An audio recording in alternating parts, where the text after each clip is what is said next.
Okay, good afternoon, everybody, and welcome to the July 19th workshop of the BOCC. If you'd all join me in the Pledge of Allegiance, please.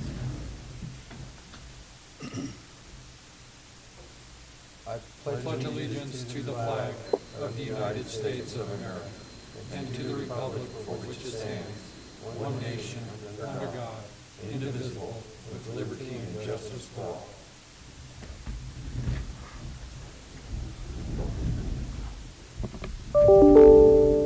Okay, first of all, we have a presentation from AndrewSchmidt. Andrew, good to see you there on Zoom. And this is from Enterprise. And Andrew, with that, I'll let you take it away. Sounds good. Good afternoon, everybody, and thanks for joining me virtually today. Really what I was hoping to do in our conversation today, certainly first and foremost, share with you a little bit about Enterprise, who we are and what we do. Absolutely ask you some questions around the county fleet and budget and some of those types of things, and then wrap it up also with an industry update that would be the bulk of my slides that really speaks to how it is that we work with our clients. And I will make you the host if you want to flip through the slides yourself, but then I will need you to make me the host again before you get off, otherwise it'll hang up on me. Okay, I will be sure to go ahead and do that, sir. Thank you for doing that. So, really a brief introduction of Enterprise. Certainly we are the fleet management division of Enterprise Rent-A-Car. I've been here about 20 years and worked with both government and private entities, helping them with their fleet solutions here throughout the Colorado and New Mexico area. As we look at our government partners, really what we're working to do is take your capital and operating budgets, move those two pools of money together to see if there's a more creative way that we can come up with to spend those dollars to help you update the fleet more regularly, as well as reduce some of the operational expenses that end up coming along with older vehicles. Locally, we're working with Uray County, Lake County, and then certainly some divisions of Mace County, Lake County, Sitting County of Denver, as well as a few other county entities. What we're really able to do is take a look at vehicle procurement, potentially vehicle financing, as well as some other areas of opportunity around maintenance, fueling, all the way through disposal. So it really becomes a full cradle-to-grave approach as it relates to taking your vehicles in a more proactive way, cycling them more regularly, versus holding on to them for a longer period of time. So not really here to present anything per se, but to get you a high-level overview of what it is we do, with an eye towards potentially gathering some further information from the county so that we can present some exact information to the county at a later time. Before I jump into any of my other material, I just wanted to see if y'all could give me a State of the Union of the budget, how vehicles are budgeted, if you have enough money to do that each year, maybe those types of things, if somebody would maybe update me a little bit on that. So I can do that. As far as the state of the county where we're at, typically the last couple of years we've budgeted $300,000. We put that in our capital fund, and then we try to replace our vehicles at $150,000 or 15 years maximum. Obviously, like El Paso County that I saw you guys do, the sheriff's department, those vehicles rotate much quicker than 15 years. They're probably every 3 to 4 years, just due to the mileage that they have on them. So that's kind of what we're doing right now. We look at that annually. This year I don't know what we'll be able to do, but typically that's what we try to do, is $300,000 a year, and that's what we work with. Gotcha. And just so I'm aware of who all is there, obviously I have the commissioners' names here in front of me. Anybody else there that's important for me to understand who's involved with the meeting today? Our county fleet manager, Shane Higman, is in the room with us. Shane, do you want to come up to this microphone? Let's coming up to this microphone at the table will be our Shane Higman, who is our county fleet manager. Great. Thank you, Shane. Shane, do appreciate you sending me that information the other day. So it's always a little interesting when you're on Zoom and can't quite see everybody, and sure y'all can feel my feel how it is on my end of the seat here without seeing everybody face to face. But and then in terms of the SO fleet, then is more money dedicated to the SO fleet, and how do you decide kind of what vehicles are going to get replaced year over year? So we are buying 3 SO patrol units a year right now to swap out, and other than that, it's kind of on a, you just look at the next year and see what's coming up on that 15-year, 150,000 mile, and make a decision from there. Okay. And then just sort of final question in that area, how did you all come up with that 15-year, 150,000 mile cycle? Where did that come from? Just seems like that was the number in which things were starting to really come apart, is 150,000, and after 15 years you just can't buy any parts or anything from the local dealers anymore, so we just kind of come up with that number after that. Okay. And has the county looked at cycling those vehicles a little more quickly, or has that ever come up in conversation? I think it has come up in conversation up to this point in time. Going through a lease program, we've just never really been able to do it. So yeah, if we could get them down a lesser mileage, and Commissioner Stevenson owes everybody ice cream in the room, so before you guys leave, make sure you get with him. I don't get an apology, so I don't get. You'll do anything to get out of ice cream. Anyway, so yeah, obviously, specifically, probably the sheriff's vehicles at 100,000 miles, it'd probably be better to rotate them at that point in time. But if we don't have the dollars to do it, we push them to 150,000. But those are ran harder than like a pickup at the road department or a car at the health department. Those they don't get a lot of mileage. Gotcha. Okay. And then in terms of maintenance and fuel, is that all done in-house? Any of it outsourced? Any fuel cards being used by the county? Fuel cards are being used, and all the maintenance is done in-house over at our fleet. And just to be clear, it does not matter to Enterprise where that maintenance is done. So I just want to come out and make sure I'm being very transparent in that regard. Our goal is to help you get your maintenance down, and that can either be done in-house through newer vehicles. Obviously, if we can get you out of the 15-year-old vehicles and into newer vehicles, there'll be less repair costs. There's some outsourced maintenance solutions, but it is just really however works best for the county. We are, totally open to how you want to go ahead and maintain vehicles, whether they're vehicles you would potentially get from us or, obviously, your own vehicles. Obviously, you can make them move any way you want. Good deal. Well, let me give you a little bit of any other comments on any of that at all? So that 15-year thing, there's very few of the vehicles that are even close to that 15-year. Most of them mileage out, but there's a few departments that just don't. They only put 2,000 miles a year on their vehicles, and that's where that 15-year comes from. Most of them will be swapped out well before the 15 years, but there is a few departments that'll have 15-year-old vehicles. Okay. Well, to give you a little bit of information on our philosophy, certainly as we're working with both private, and I do work with Elk Petroleum out of Cortez there, have for years, as well as our public partners, we really find that 5 to 10 years, 100,000 miles is really that sweet spot for vehicle replacement, and it really relates to vehicle resale. So I can speak to that as I get into some slides here. But I definitely understand that given the county's budget situation, what I've seen within government agencies, that 150,000 mile range is totally reasonable because you are just trying to, keep up with what you can with, whatever capital is available. So Appreciate that information. Let me just go ahead and share my screen real quick. Let's see here. I'm going to go ahead and start this. So can everybody see just the title screen with some cars on it? Yeah. Yes, sir. All right, sounds good. I had a Zoom the other day and I was on the wrong screen, so I think after 15 months of doing this, I've figured it out by now.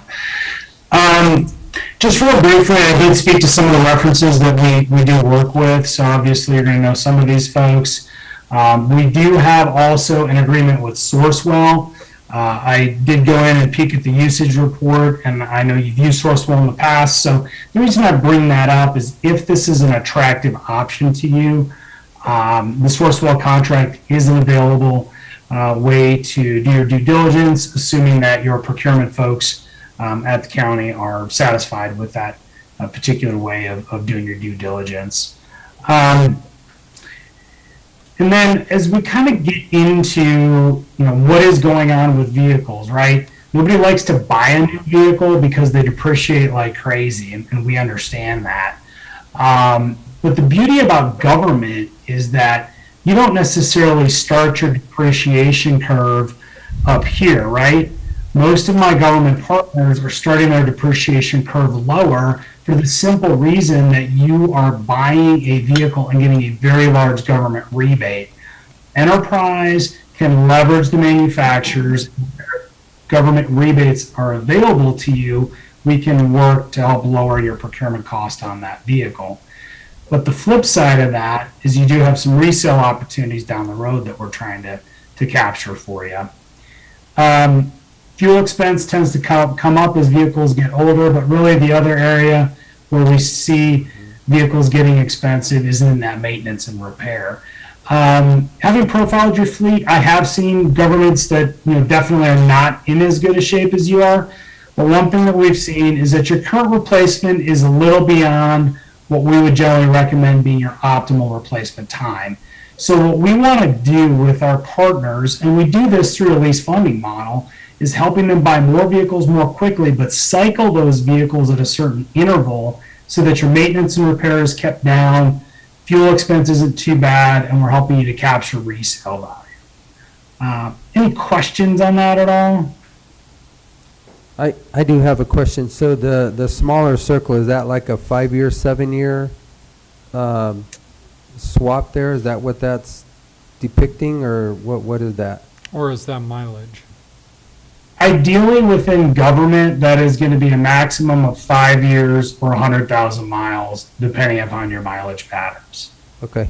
So it really depends on the vehicle itself. And I'll show you as we step through today how we can get very granular with different groups of vehicles and what that would look like.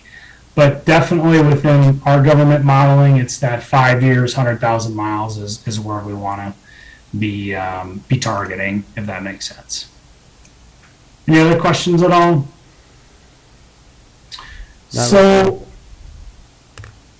Nope. Everybody okay? Good. So let me speak about the industry and how this impacts what's going on with my clients, right? So we all know during COVID, the manufacturers stopped making vehicles for several months. And there's been a very well publicized microchip shortage that you may or may not have heard about, but it has really impacted vehicle production. So one thing that we are helping our clients do is navigate through getting vehicles in a time that's very challenging to get vehicles. If you've tried to order a Chevy Tahoe for your police department lately, we know that is a long process and challenging.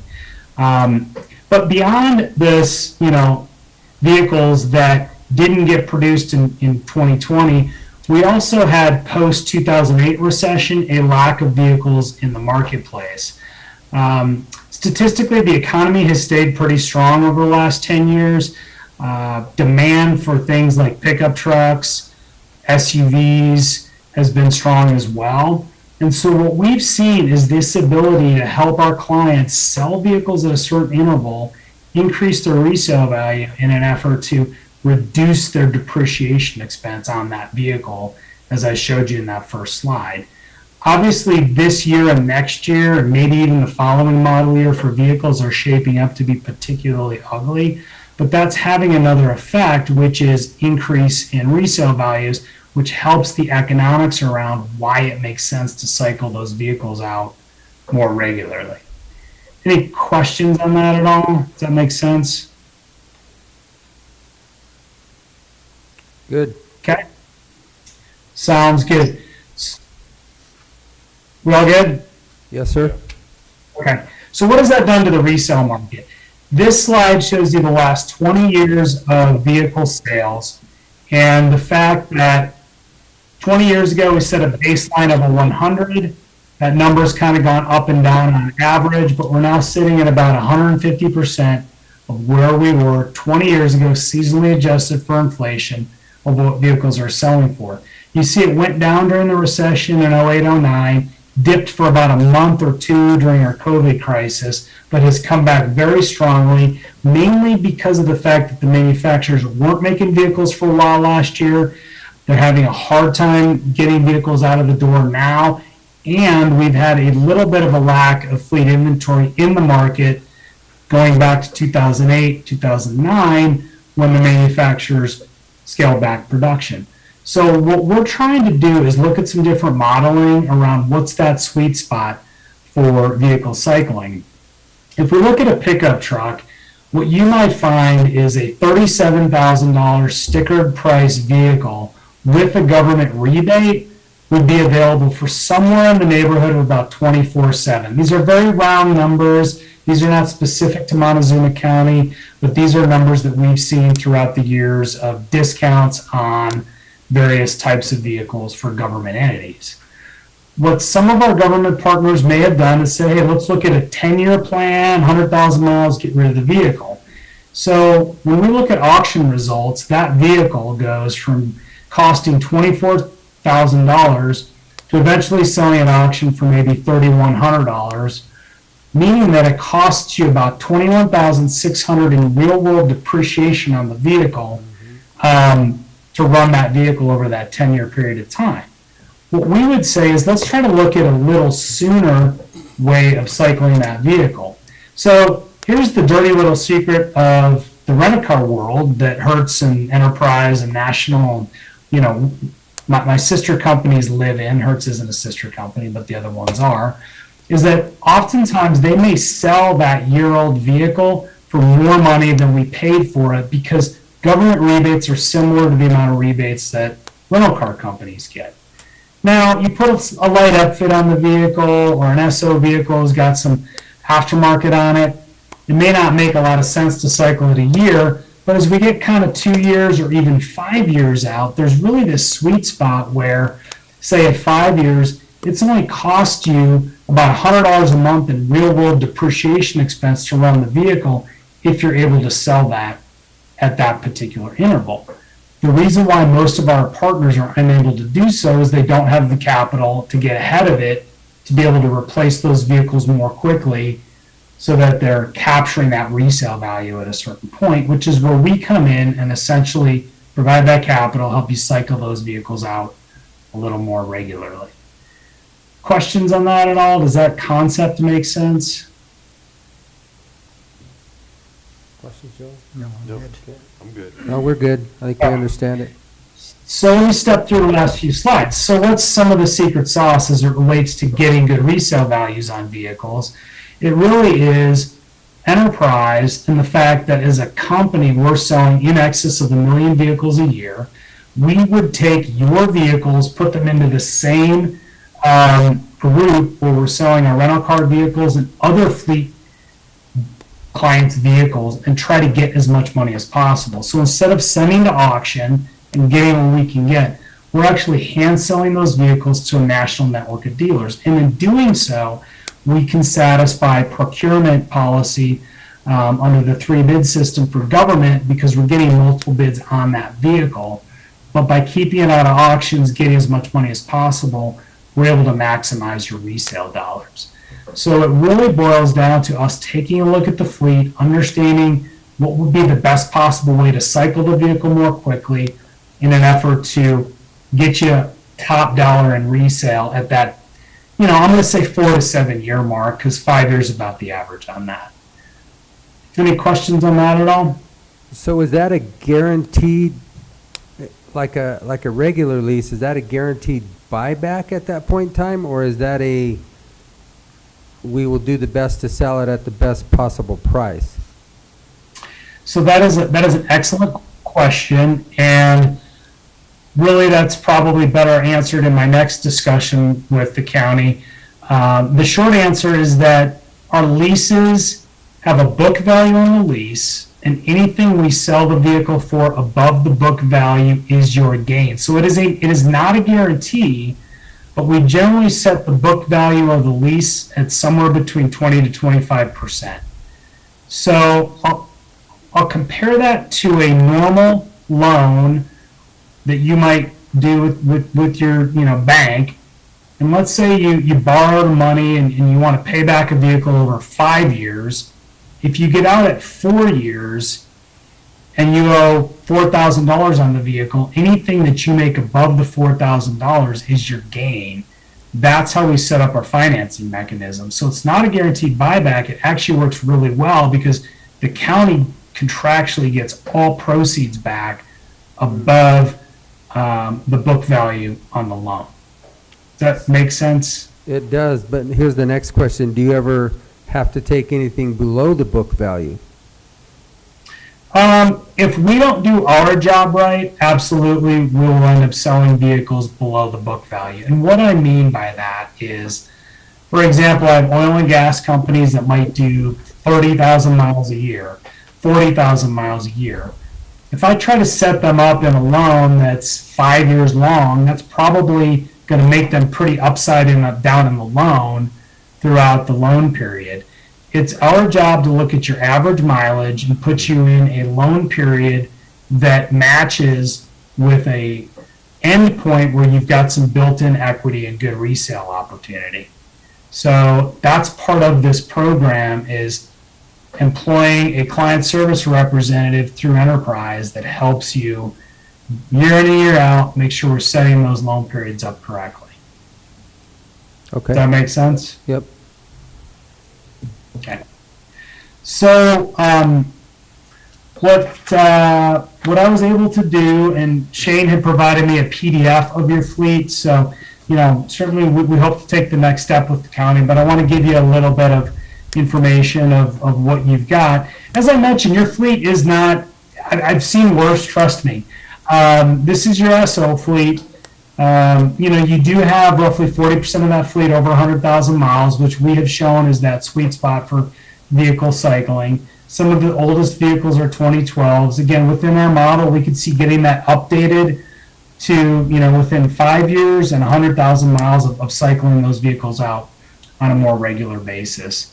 And then as we look at the white fleet, I needed a couple of slides here, but you had about 40% of that fleet over 90,000 miles. Average age on that fleet, 2014, so you've got some of the oldest vehicles would be a bit older than that. I did pull out the landfill vehicles and some of those that I assumed were just kind of, not mission critical to the fleet, meaning that they probably just sit on site and get very low miles. And it's kind of wrapping it up with the rest of the fleet here. So, we do see an opportunity here to help you update that, and I'm going to close today with a sample of what that would look like for Montezuma County, assuming that this is something that you want to take a closer look at. But before I do that, any questions at all? So some of those that get the really low miles, are you take over the whole fleet, or can you pick and choose some that get the higher mileage to do this with? So that's a great question. What we like to do is provide this profile I'm going to show you on the entire fleet, and then you're going to pick and choose what makes the most amount of sense. What I can assure you is with some of these other counties we've brought on board, whether it's Uray or Lake, we've shown them, hey, this is the whole fleet, this is what it would look like, and they've started with a modest amount of vehicles, 8 to 12 vehicles, see how the program goes, go into it, and so that is absolutely an option for you. That answer the question? Yeah. And as I look at the fleet, right, you've got admin fleet, you've got coroner, You know, in terms of my averages, I pulled out the landfill, but you may say, I don't want to put a 1993 landfill fleet truck into this model. That's totally fine. You can certainly pick or choose what you want to do. What we do ask is that, you know, assuming that it makes sense for the county, that we do include some white fleet and SO fleet. We don't exclusively do SO fleet for the simple reason there's a lot more liability in us leasing to just the SO fleet, if that makes sense. Yep. Yeah, that makes sense. Any other questions at all? So So- if these were leased, it would be Enterprise's insurance then, right?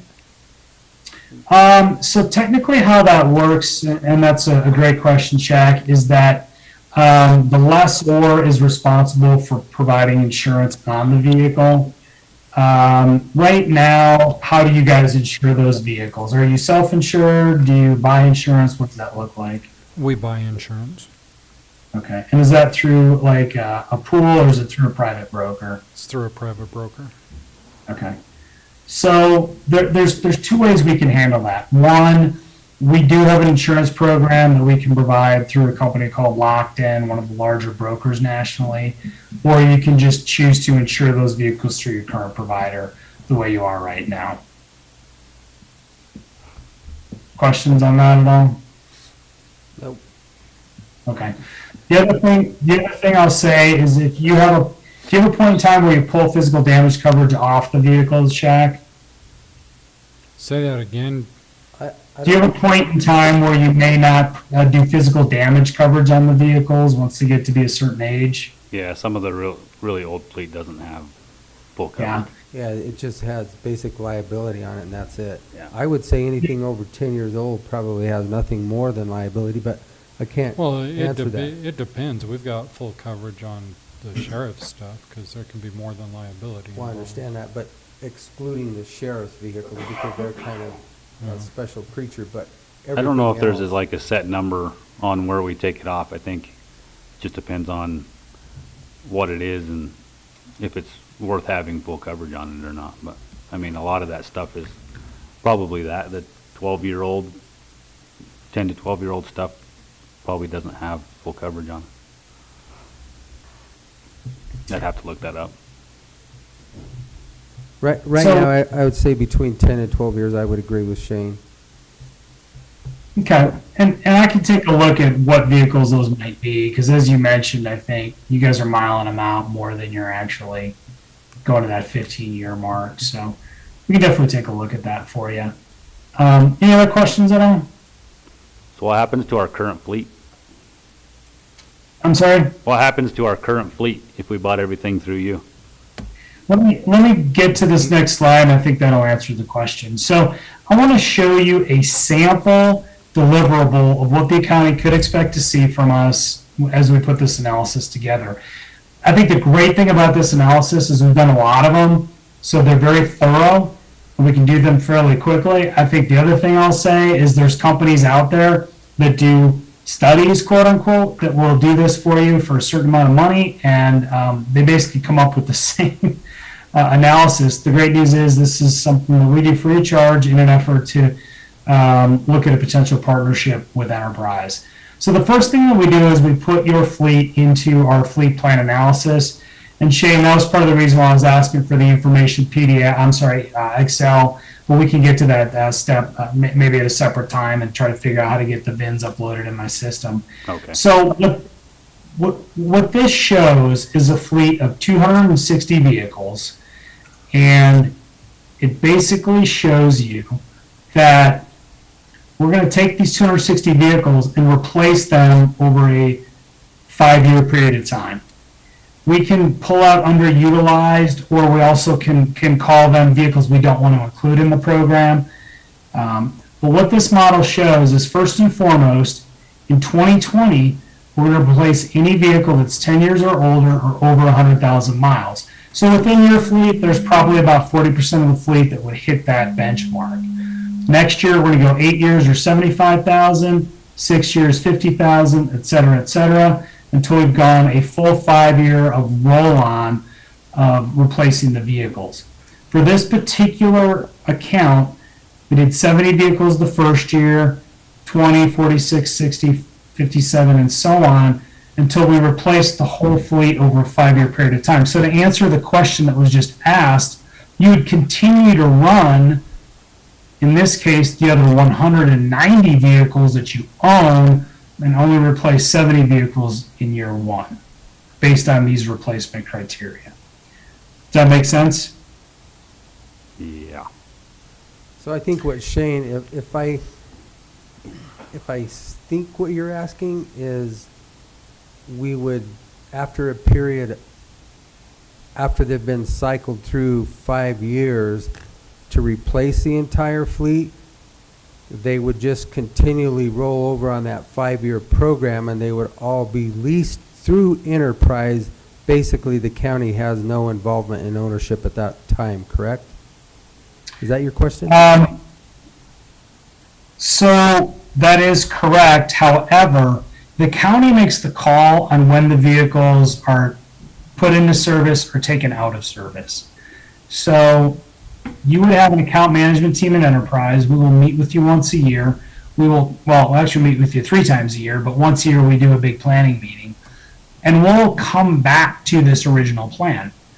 And we'll say, we talked 2 years ago about replacing 46 vehicles in 2022. Well, you may say in 2022, that sounds great, or you may say we want to do less or we want to do more. That's where market conditions come into play. But at any given time, the county makes the decision on what's being replaced and how it's being replaced. Does that make sense? Yep. Okay. But at the end of this, the county owns no vehicles.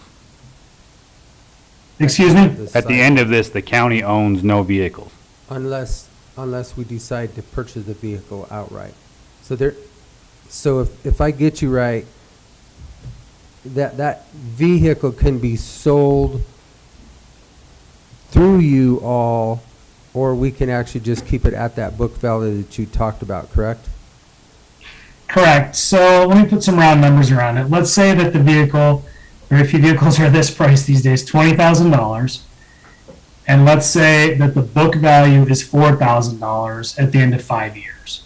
So if we get to the end of the 5 years and my account team and I come to you and say, this vehicle is worth $7,000, we recommend you cycle it and replace it, we'll sell it, pay off the $4,000 and give you the $7,000, meaning you get $3,000 net. That's an option for you. The other option is you can pay that book value and keep the vehicle, at which point we transfer the title over to you. So you pay the $4,000 and it's yours.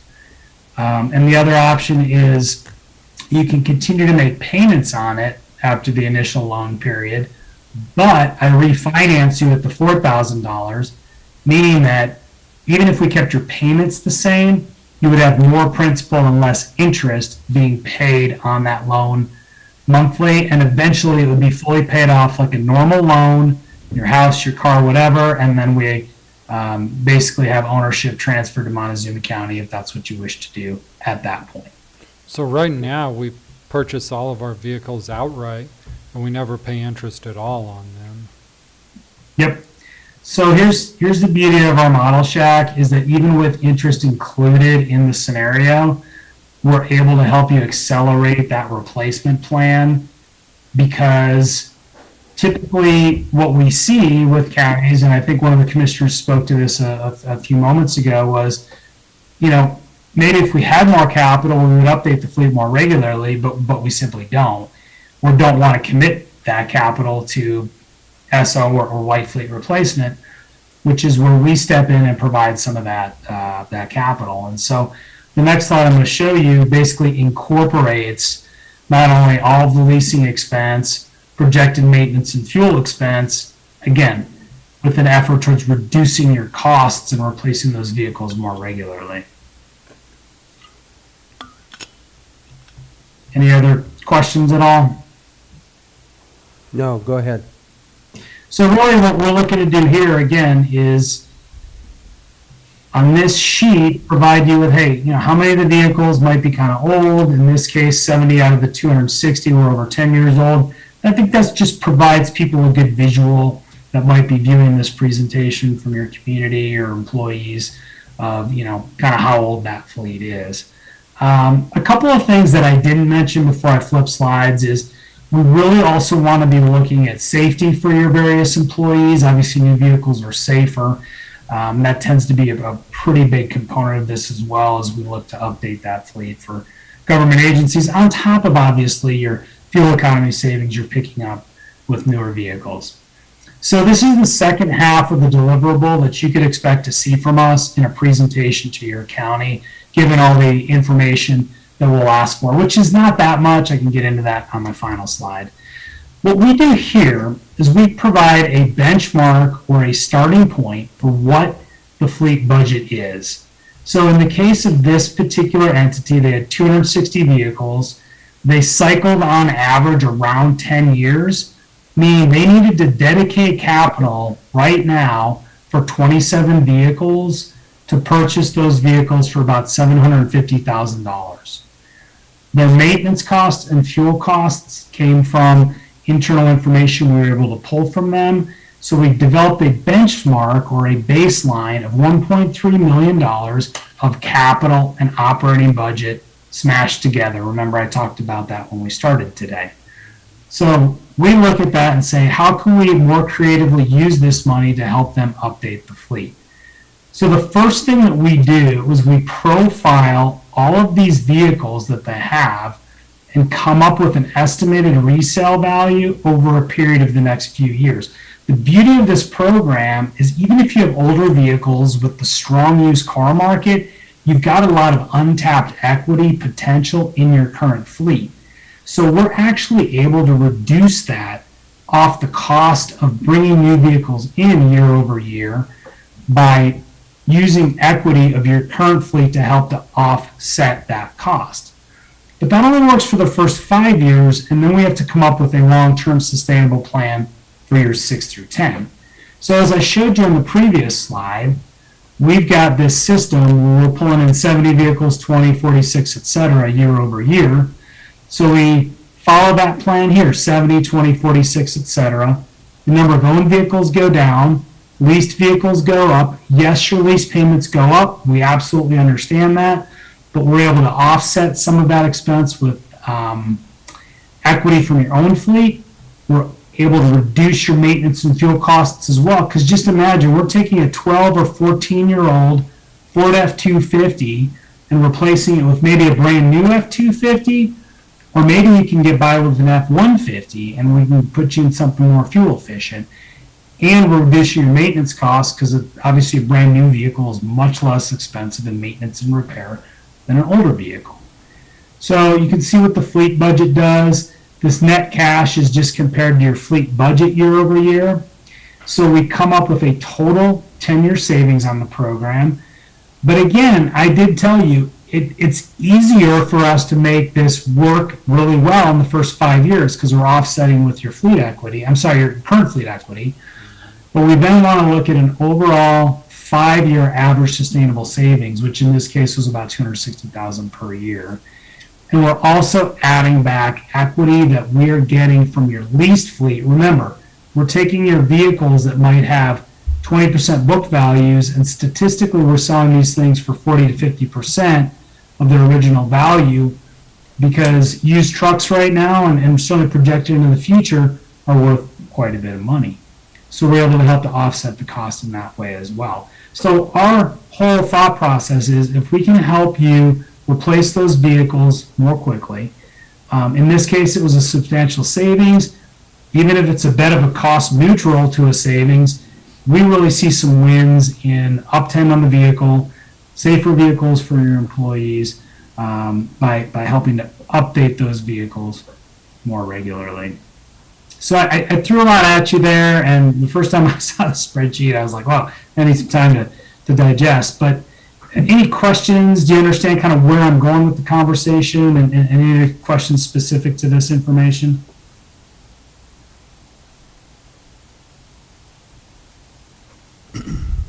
I don't think so right now, Andrew. Okay, fantastic. So I can certainly work with, Shane and Shaq and try to get some of this information. You actually have great information, Shane. I really appreciate it. We'll probably just need to kind of look at the format a little bit.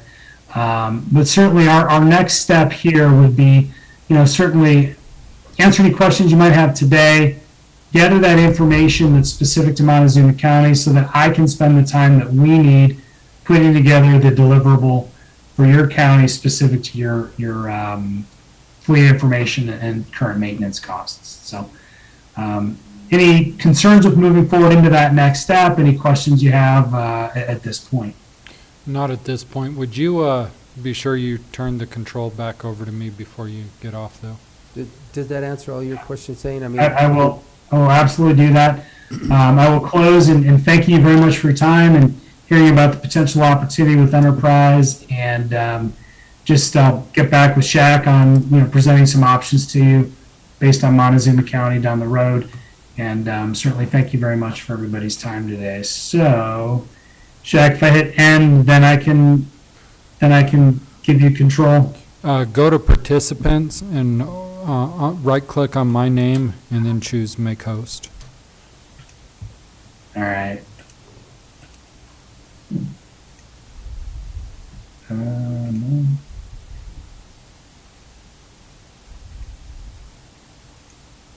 All right.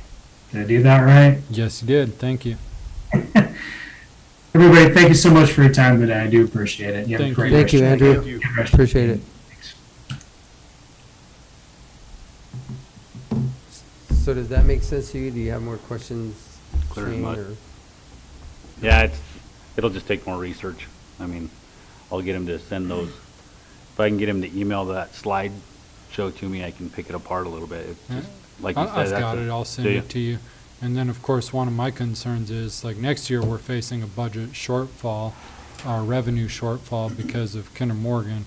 What happens if we commit to a 5-year lease and, like, this year we decide, well, we don't have $300,000 for this and we decide to nix it? You can't do that in the middle of a contract. You couldn't, so- but that's where I think he was saying is that this year you started with 70 and then it went to 46.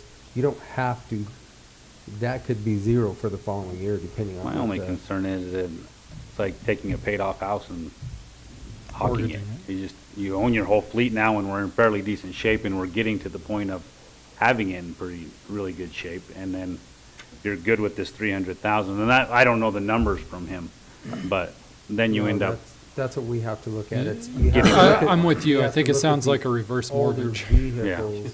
And we don't really have, we can look at our fleet, but we don't have a lot of the really old stuff anymore. That's what his safety concerns, and I know our maintenance and upkeep is absolutely nowhere close to those numbers. 'Cause you would have those, I would have those. It'll So, take me a little bit of time to extract pull them that. out, but yeah, we should be able to see how much we pay. Most things that we do a year are oil changes, and with, just like vehicles, with government, we do oil changes for very little. Yeah. So, I mean, there is some stuff that we end up, exhaust manifolds, but we've never since I've been up there, we haven't put a transmission in, we haven't put a engine, we haven't put any of that kind of stuff. So, Okay, that's just something to look at, sounds good. Yeah. okay? Sheriff Nowlin, you've dealt with some leased vehicles in your fleet before, haven't you? Yeah, I've dealt with vehicles through LEA before. How did that work for you? It ends up costing a lot more. And especially when you're having the issues that we've had with the vehicles, it was hard to get out of that lease, and you had to just see it through. And so there was 5 years that the county was stuck with that high lease every single year. Which vehicles were those? That's where those Ford Interceptors.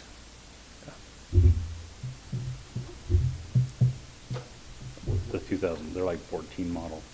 We're finally, I think we only have like 3 or 4 of them left.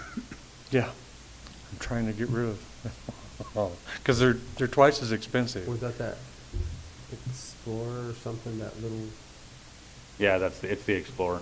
The Okay. Interceptor and the Explorer, Yeah. same the thing? Interceptor's It's the same thing. They just- the The police police version. version. Sorry, I threw you off there, didn't I? Yeah, Sorry. I'm like, All the cop cars have different names. Yeah.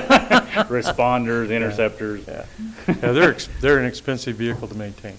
There wasn't enough research to get into it before they jumped into that, so, yeah.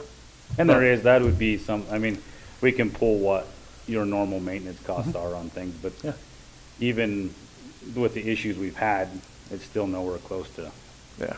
huge numbers. You know, we've done exhaust manifolds and radiators, things like that, but it was just still, you're out $250, $300 by the time fleet does it, compared to, I could see this being a huge advantage if you were still having to go to 4 states or somewhere like that with the huge $90 Correct, but most hour. government agencies do all of their own fleet, just like we do.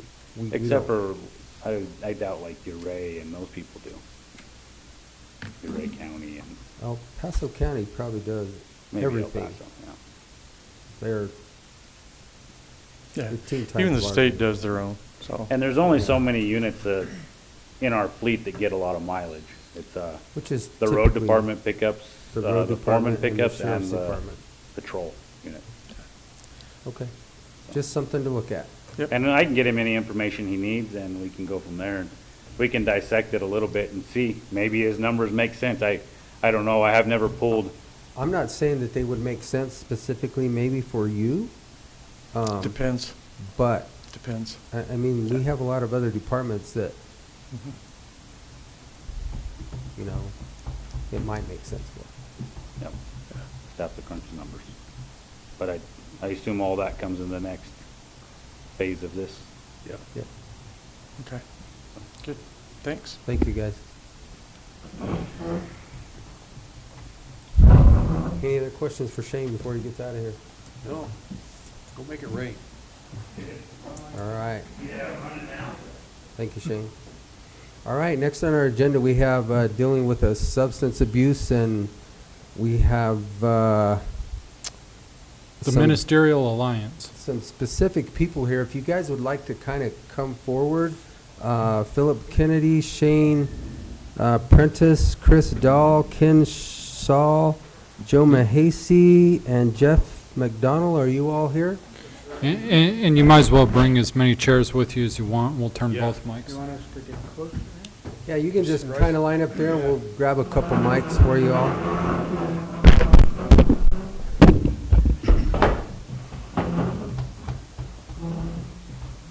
You who don't get a mic can just use your street preacher voice. A little guy. Squeeze in the middle here. Oh, I thought the little guys were going in the middle. Oh, we did. This guy, the little guy? Compared to all. They will not be able to hear you on YouTube unless you're speaking into a mic, so if you want to treat them kind of like talking sticks, that might be best. So if you guys want to, I'll start from my left to the right, and if you guys would like to introduce yourself, because I did meet one or two of you, but I haven't met you all. Yeah. So if you'll just pass a mic so that everybody on TV can hear us.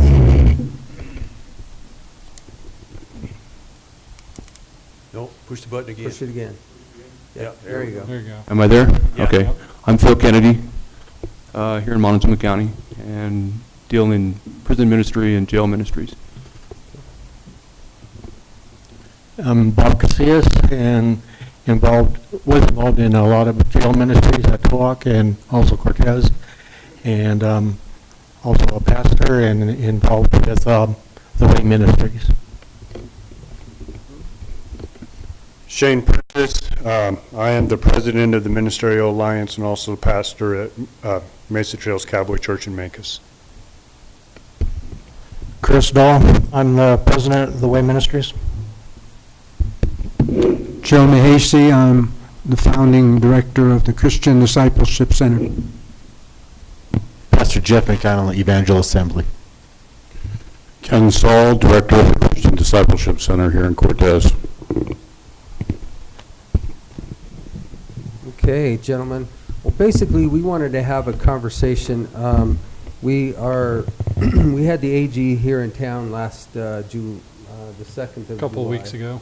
A couple weeks ago, and we are dealing with a settlement that's going throughout the states, basically, and we have been allocated an X amount of funding over a 19 period of time, which for us is not a great deal of money, but we do have a need for substance abuse within Montezuma County. So instead of trying to put together a new program, we thought, you know, the churches have already got this basically set up. I mean, here and throughout the nation, it seems like you guys can do a better job than we do.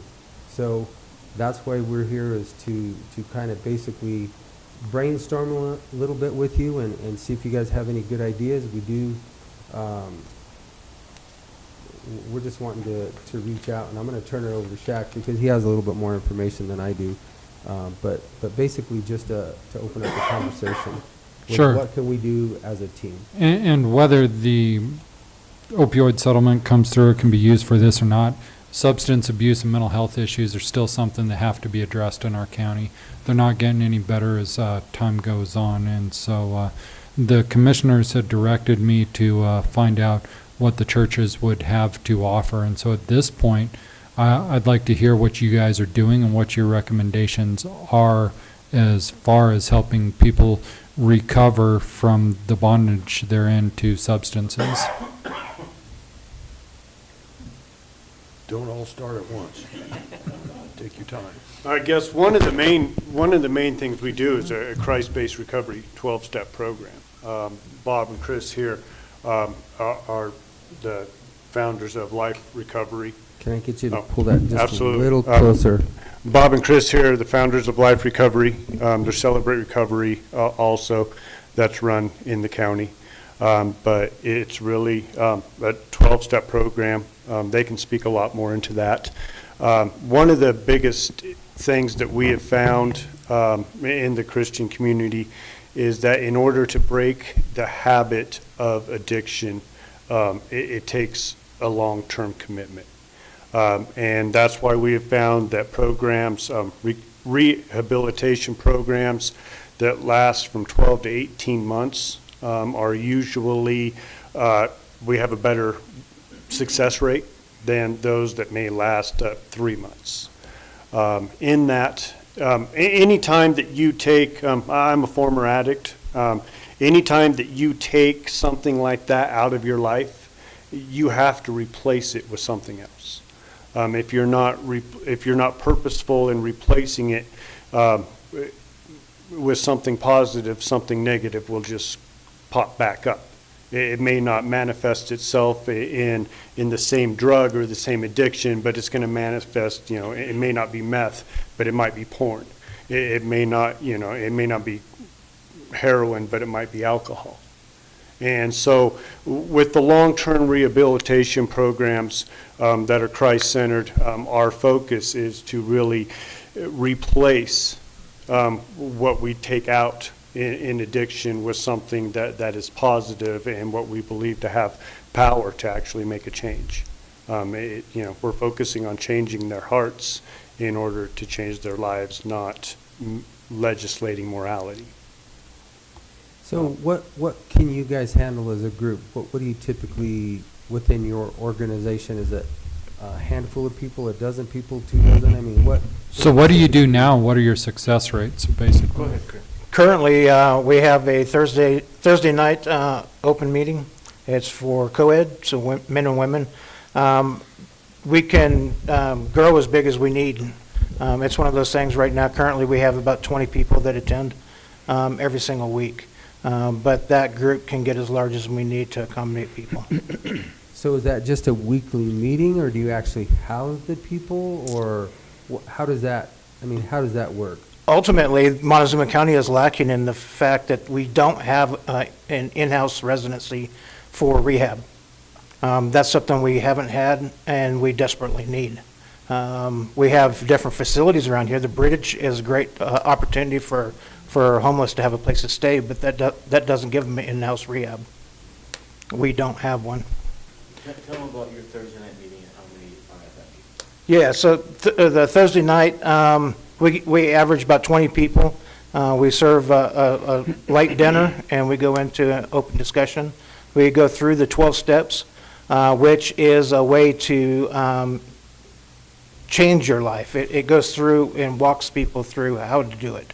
And we have an open discussion to where we have people that have gone through it, discussing with people that are currently going through it and people that haven't yet. So it's a kind of a mentorship on that meeting that Thursday night. If need be, we can open up other nights for meetings. So right now, yes, it's 1 day a week, but we could do more nights if needed.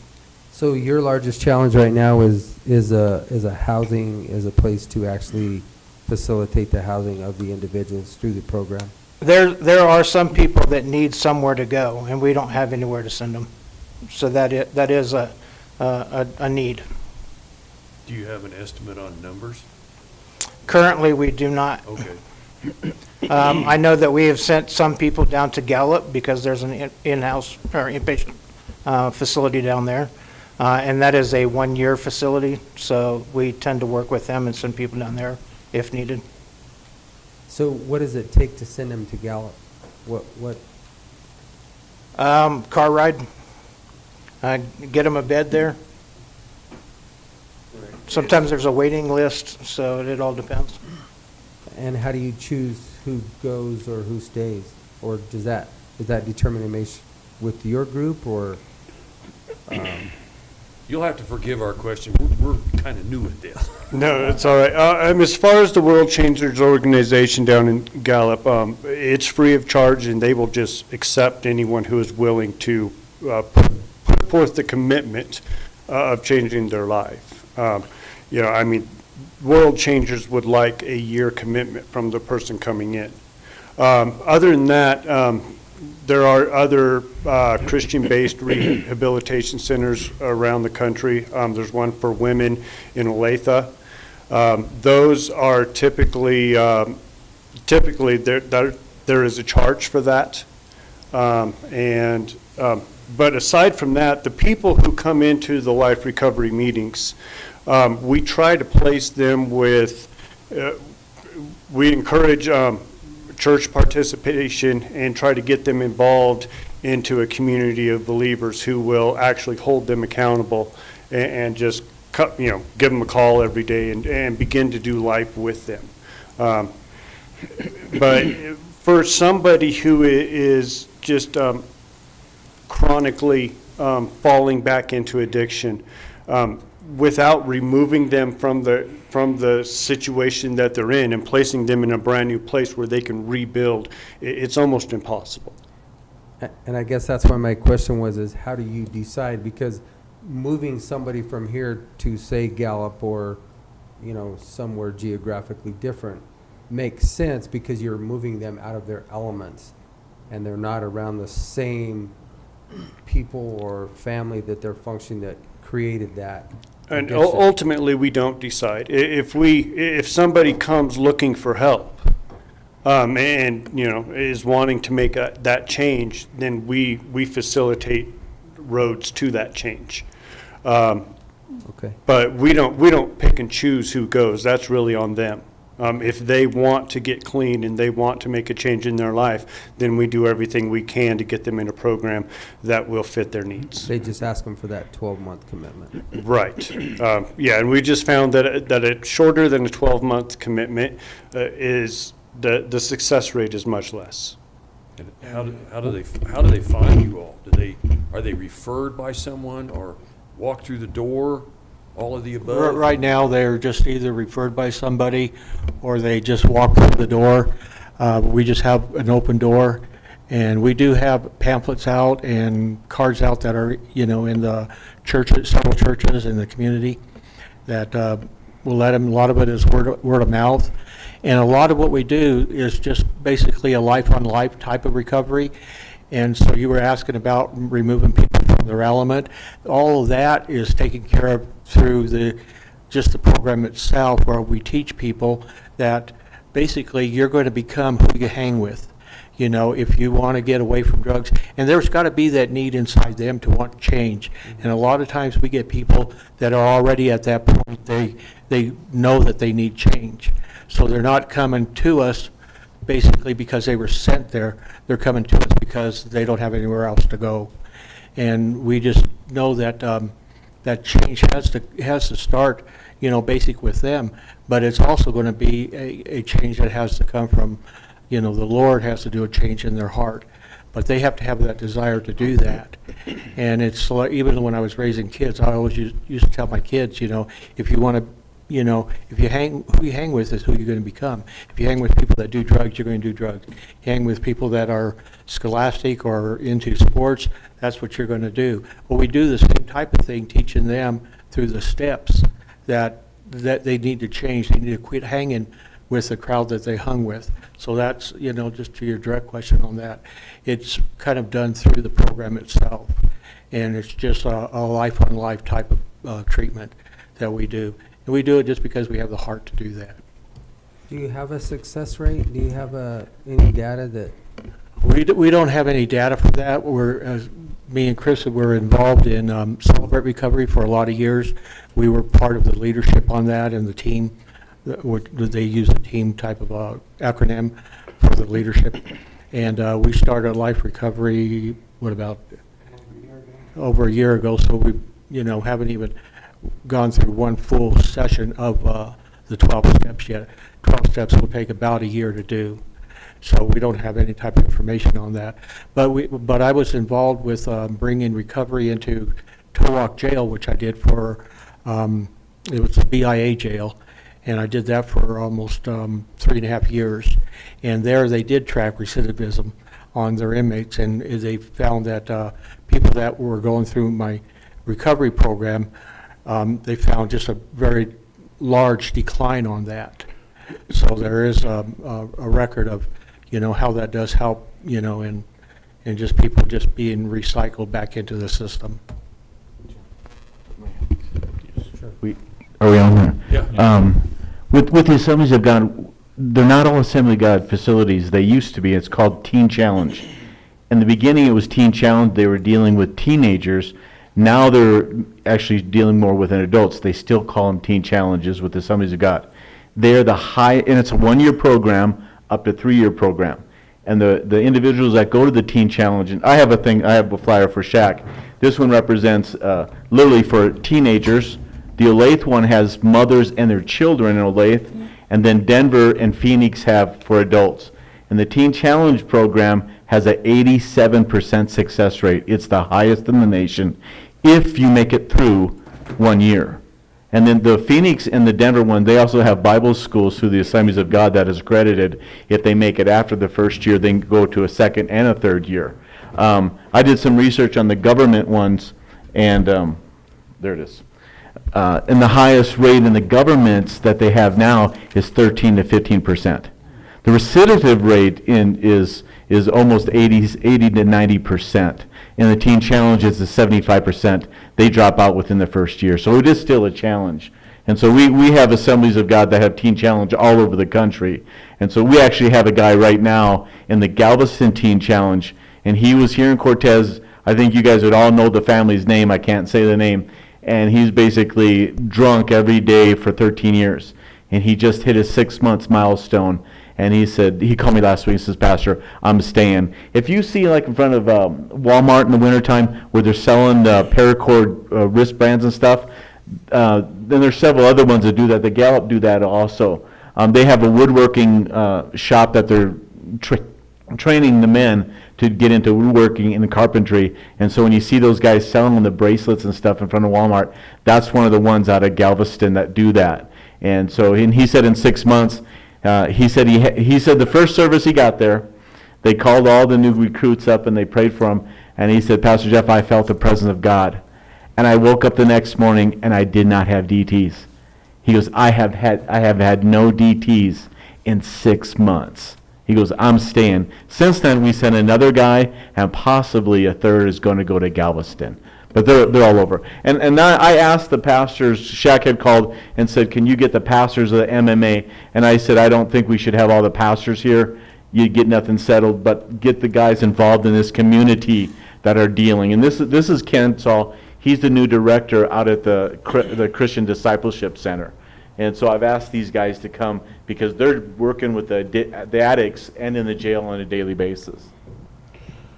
Thank you for having us all. I'm the one with the least experience. I've only been here 6 months, went through one session with the men. We had 5 men in our session. We have 2 90-day programs a year. We can take up to 6 men. And we're adding a 4th month as a transition month towards aftercare with several months of follow-up, because I realized early that longer term and follow-up care is necessary for these men to fully recover. Of course, the central fact of their recovery is Jesus Christ. So we introduce that as you need to worship something. Some of us, or most of us, go to a church on Sunday.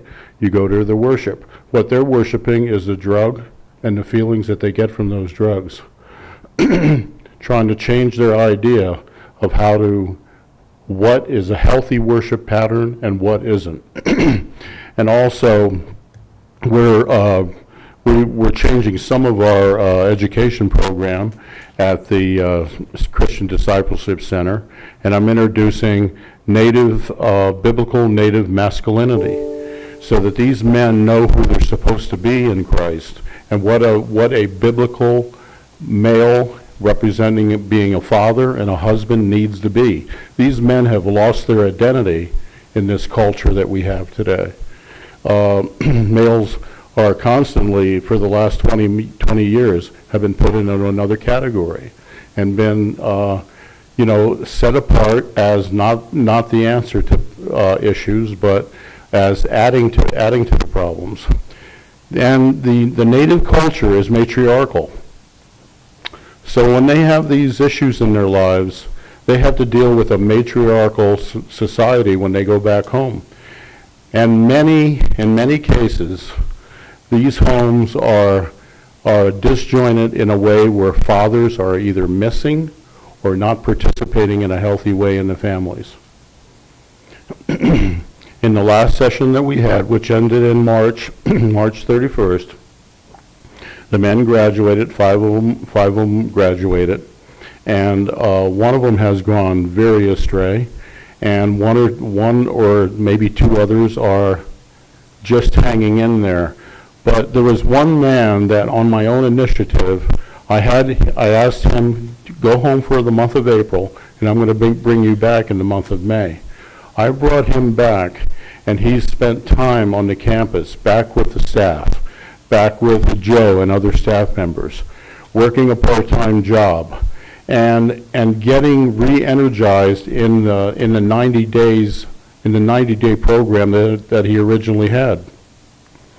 He has been, we had on-campus visitors from New York State, who from another ministry, Word of Life in Schroon Lake, New York, and they visited, and they offered for him to go back east for 6 weeks to experience other believers, other healthy lifestyles on the other, on the East Coast. He's leaving in a few weeks to go do that. So he's going to be exposed to more healthy relationships. When he comes back, I've intended on my own to keep him till December and then see how he is. So we're in the fledgling beginning of aftercare. And he is responding tremendously in a very positive way. So, in my heart, I know the Lord is working. I know that even my lack of experience, I'm seeking some just common sense solutions to a problem that's, how systemic the problem is. But I think if we meet the men where they are, and the other part that the one gentleman mentioned about their environment, I went down and he went home for 2 weeks. I went down and picked him up 2 weeks ago, and his mother said, stay with the discipleship center, stay with Ken. She said, this is the worst place in the world for you, on the reservation. And he just told me just a few days ago, Ken, I can never go back. They have to make that decision personally. They have to decide in their hearts that all those influences that these men were talking about, just isn't gonna, it's not gonna turn the tide. So it all comes down to that, but to me, what I'm looking at with my limited experience is the aftercare. We stretch this out for several months, up to a year, add 8 months to it, and stay in contact and keep them with healthy contacts that'll change their lives, and inevitably. So that's what I'm seeing. I'm sorry, I do have some statistics. It was 78%. There was, there's, what did it say? 968 graduates from 74 Teen Challenge centers that they made it through the year. 78% were off the drugs, the alcohol, and so forth. 92% reported no new legal problems post-graduation. 25% have enrolled in new education training. 91% report improved quality of relationship with family members. And I have these if you want the statistics. Okay. There you go. And what I said to Shaq, what the Teen Challenge does, and they're no longer, Teen Challenge is no longer exclusively Assemblies of God, and a lot of them have changed their names to the 180 program that you have on yours. They also, and now their independent churches they follow the same modem. And what that motto looks like, it's Jesus in the center, and what they do is up on top, they help them deal with finances. They help them deal with legal. They help them deal with domestic, social, mental health is huge.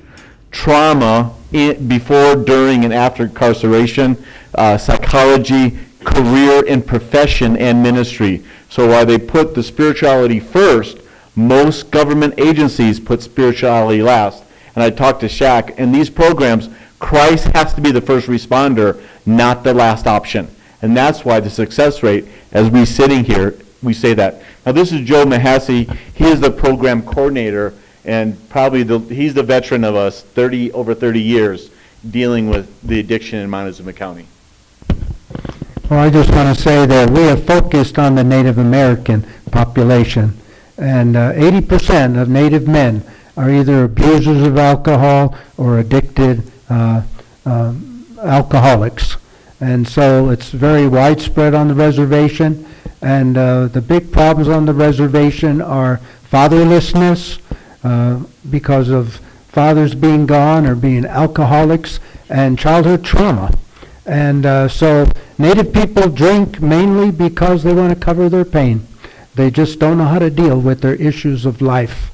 And so we began 30 years ago working as an extension of the Native Church, because obviously the tribes have secular programs that they send people to, tribal programs. But the men from the churches who still get caught in this abusive drinking, they wanted a Christian answer. They wanted an answer that would meet the needs of their heart. And so we worked by referral. And so we worked with the churches, we worked with behavioral health agencies that know these guys are ready for help. Because that's the key. They've got to be broken and ready for help.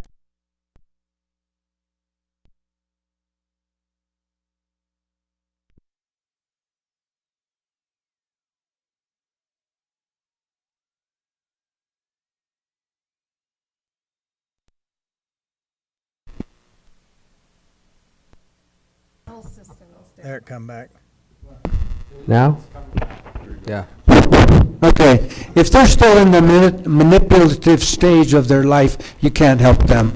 But what we have tried to do is develop a very intensive program of classroom instruction and counseling and support group, and help them to deal with the issues of their life. Because if they don't learn to deal with those issues and get healing for their childhood trauma and for their dysfunctional families and things like that, they're just going to be pulled right back into drinking again. And so we've really had the privilege of helping over 200 Native people from 32 different tribes in the U.S. and Canada. So we haven't ministered to the local problem, although we have taken people from our local area. But we work by referral, because that's the way we know men are ready for help. And our key is, like our brother said, is to plug them into a new belonging group. because we've only got them 3 months. And so we realized 3 months is very short. We can equip them with the tools, we can show them how to do it, but they've got to go out and live it. And if they go back to a dead-end situation, they go back to the same belonging group that drinks, they're going to fall, they're going to fail. So we try to plug them in to churches, send them on to other organizations. We have graduates have gone on to Bible school in Flagstaff, Arizona. We have men who have stayed on as continuing residents. They've gotten we have one man became an electrician here in Cortez, and so he brought his family up here from the reservation, and he's been 14 years sober now. We even had a white guy come from California. He was a meth addict for 30 years, and he came to our program. He's been clean 10 years. Praise God. So God's able. You house your people, right? Yes, we have a residence program, 90 days, right. And it's just 90 days, because it sounds like that's not long enough from listening to everybody. We're doing what we can. Right. Absolutely. And as Ken says, we're seeking to do more follow-up, more mentorship, more, maybe extend, our influence. We have extra housing on campus, and we're considering that as a transitional housing part of our program. But we're small. We just have 6 men at a time. So we're not doing a great impact. Nobody can solve the whole problem. No. But you can zero in on the guys who are ready for help. You have to pull them out of their deal. You do. You do. Right. And you can't send them home every night into their same situation and expect them to. Yeah, that's what's happening with Dwayne. He realizes he can't go home. Right, and locally, I mean, within amongst us here, when they go to life recovery and start participating in a 12-step program, we try to facilitate a new life for them. I mean, we invite them to barbecues and Bible studies. Mentorship. And yeah, it's a mentorship program, and we encourage them to come alongside us, just live life with us, do the same things we do, and that. Locally, that's really the only way that you can break that habit without, totally uprooting them and sending them somewhere else, is that they have to have that commitment and that desire. And hopefully they see it, I mean, a lot of us here have recovery, addiction recovery stories ourselves, so they can see how it's worked for us. Yeah, modeling is very important. So, Mr. Mehesy, you keep just 6 personnel or people that you're mentoring to at a time, your facility at a time, right? And then that's and we've also had a women's program for 8 years when we had the staff. We would alternate in the summer with women, and so we had Native women in the summer. We haven't had a women's program for about 5-6 years because we haven't had enough staff. We're considering starting that up again next summer. So then, basically, I'm going to go back to the same question I asked, and I think it's been answered several times, is that housing is the key to being able to keep them at a facility. Yeah, it helps for an intensive program to really out of their to retrain them, to disciple them. We use the word discipleship because we're telling them it's not just sobriety. It's learning a whole new life and putting Christ first in your life so you have something else to live for. Because alcoholics, drug addicts are completely self-centered. And Christ can turn that around to where they are very useful, and become useful members of society and of their church and of their family. I just met a couple in Walmart.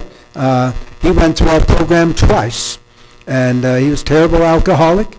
He's been sober now 5 years, and he and his wife now are becoming adoptive parents. And that just thrilled my heart so much, that knowing his background and what he was through, and now they're being trusted to have foster children and adopt them. Wow, what a blessing that was. Just 3 days ago, I met them in Walmart, and how God's turned their marriage around, their family. Praise God. So, Mr. Candelaria, so answering your question, I think the root for us is that, we can address the addiction, and the addiction can be separate. Christ can do anything within us. But the whole part is like with prison ministry. I have those guys within jail or within a prison environment. But the whole idea is to build a community, a sense of community, and a sense of belonging to something other than what they've been exposed to. And I think that takes commitment from men such as ourselves and others that see that need is that there's this importance that you have a community, somebody that you're accountable to, somebody that you're responsible to, other than your other fellow addict in the park or wherever your situation might land you.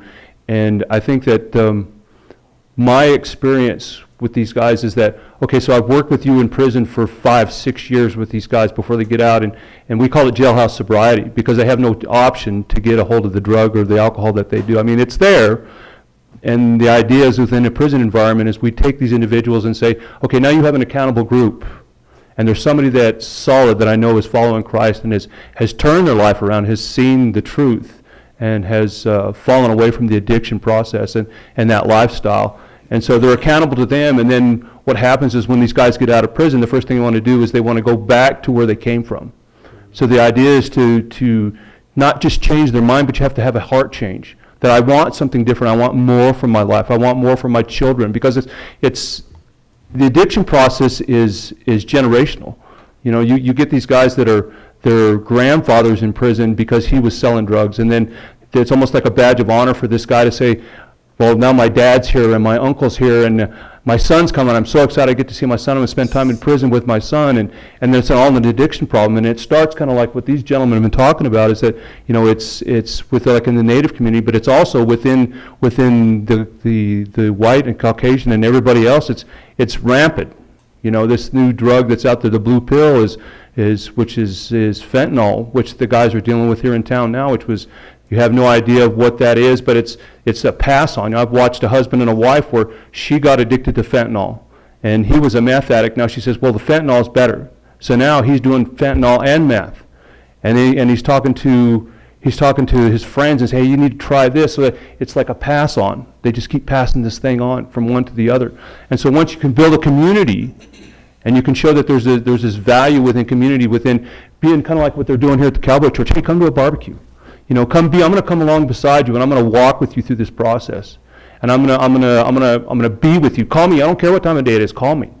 And I think that's the problem where we deal with the secular addiction programs is, okay, you're going to go to this thing in 30 days. I'm going to turn you loose, and I hope that it works.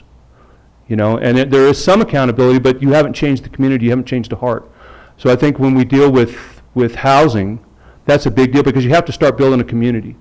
You know, because I think that as churches, I think we'll come around these and we'll surround these guys, and the churches are involved because that's our belief. That's where we stand, is that, you know, we want to see people change. We want to see a heart for Christ. We want to see you make a difference in the world instead of being an issue on the world. I mean, you can look at it from a revenue point of view.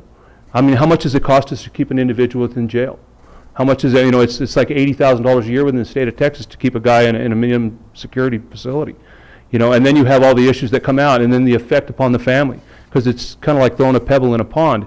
You might be the big splash, but it's everything else that it touches. Your addiction touches everybody else. You know, it touches your family, it touches your children.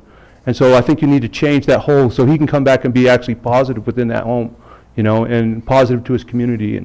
And I think that's where you need the time. You need that year-long commitment where you can, because it's going to take a while. I mean, some of these guys are, 15, 18 years of addiction, living under bridges and living in the park, and, you know, just by the grace of God, they're not dead in the winter when we find them, you know. And so once you get that individual, okay, we're going to have to change your house, we're going to have to change your life and how you perceive the world and how you perceive yourself, because there's no self-value. There's no hope for these guys. You know, they see no hope. They look at the world and say there's no hope. So I might as well be addicted to drugs and continue to do this. My grandfather's done it, my dad's done it, my kids do it. Well, someone has to be the change. And I think that once you can build a community and a solid community within that you can start making that change, and then you're a good pebble in the pond, and then that ripple goes out and changes community. You know, and I think that would be an aid to all of these gentlemen that are doing their work if we could somehow come up with a way to house these guys, you know, because it is expensive to house these guys, you know, and coming up with that type of finance would be advantageous to all of us, I think. I think it's great that you guys here. I came in '92, and in '95 I started doing the jail ministry, and I've literally sat in the courtrooms here for hundreds of hours. It always seems like when one of our family says, Pastor, can you go to the courtroom and be with my son or daughter as they get processed or whatever, man, they're traumatized before, during, and after, you know, their legal battles. And then the finances are unbelievable, the bills that get levied to these people. And I'll go in the jail every 5 weeks. Most of us are on the jail schedule.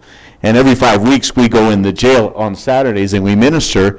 And then I've seen these guys in jail for off and on for 25 years now. And I ask them, what is the problem? And they say, Pastor, the fines, the money. We get fined and fined, then we get out. We don't have jobs. We don't have driver's license. We got to go to anger management. We got to take alcohol classes.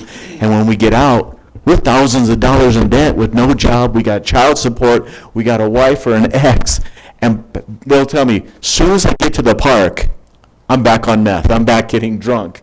And they're back in within 24 hours. So it's not a one-size-fit-all in the punitive or the legal system. We got to look at these people that are getting arrested for whatever reason and say, personally, what can we do to help you? And the first thing they'll say is finances. I cannot get out of the financial hole, so what the heck? I'm not going to get a job. I'm just going to get drunk. That's what's happening.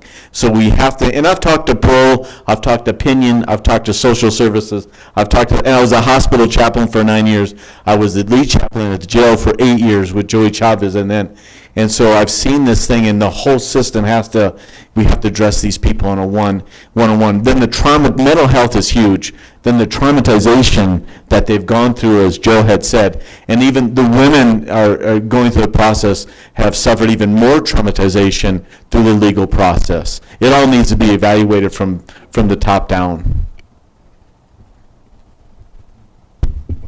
So if somebody's out there listening, they're at the end of their rope right now, how do they get a hold of it? We have a website. They can go on our website. It's c-d-c.org. Tells all about our ministry, has an application. If it's Assembly of God churches in the area, there's 5 churches in the area. Just look in the phone book, and we all got contacts to the Teen Challenge Centers, and then some. Yeah, for the waiver recovery, we have a phone number that can be called 24/7, 970-426-5722.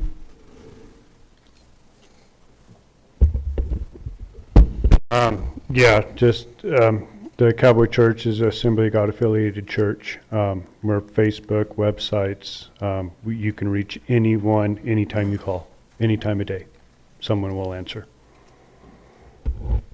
And you guys do work within the jail then, correct? Is that every Yes, Saturday? that's part of the Montezuma Ministerial Alliance. We are this group. the head of the jail chaplaincy under Shelby Smith. Is there any diversion from the judicial side? Do they refer people over to you? We have had court referrals, yes. Yeah, we have a guy right now, we're hoping the court will refer to us, a Navajo guy. We have a Ute man who's coming to our program August the 8th, who's fulfilling his terms of probation. A Ute man is fulfilling his terms of probation. That's the last thing. The court wants him to go to a 90-day program. So he is entering our program August the 8th. And there's another Ute man we heard who also wants to come. So that's, in a sense, ministering to the local need.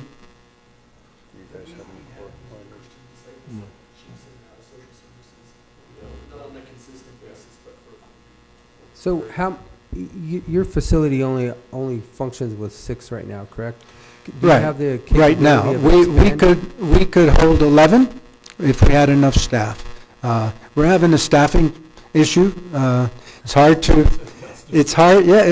to keep a ministry going with enough staff. We have those of us who are on missionary support, and then we have volunteers and sort of retired or people who have their own means of income. And we keep getting out the word to ask for more people to come. The ministry of working with addicts is hard. And so it's not kind of a glamorous ministry. People are not breaking down the door to come and help us. But God's kept us open 30 years, and we've helped hundreds of people. So with the proper staffing, you could double your capacity right now. Yeah, we could double, yes. And that's been our vision, really, from the time we started, yes.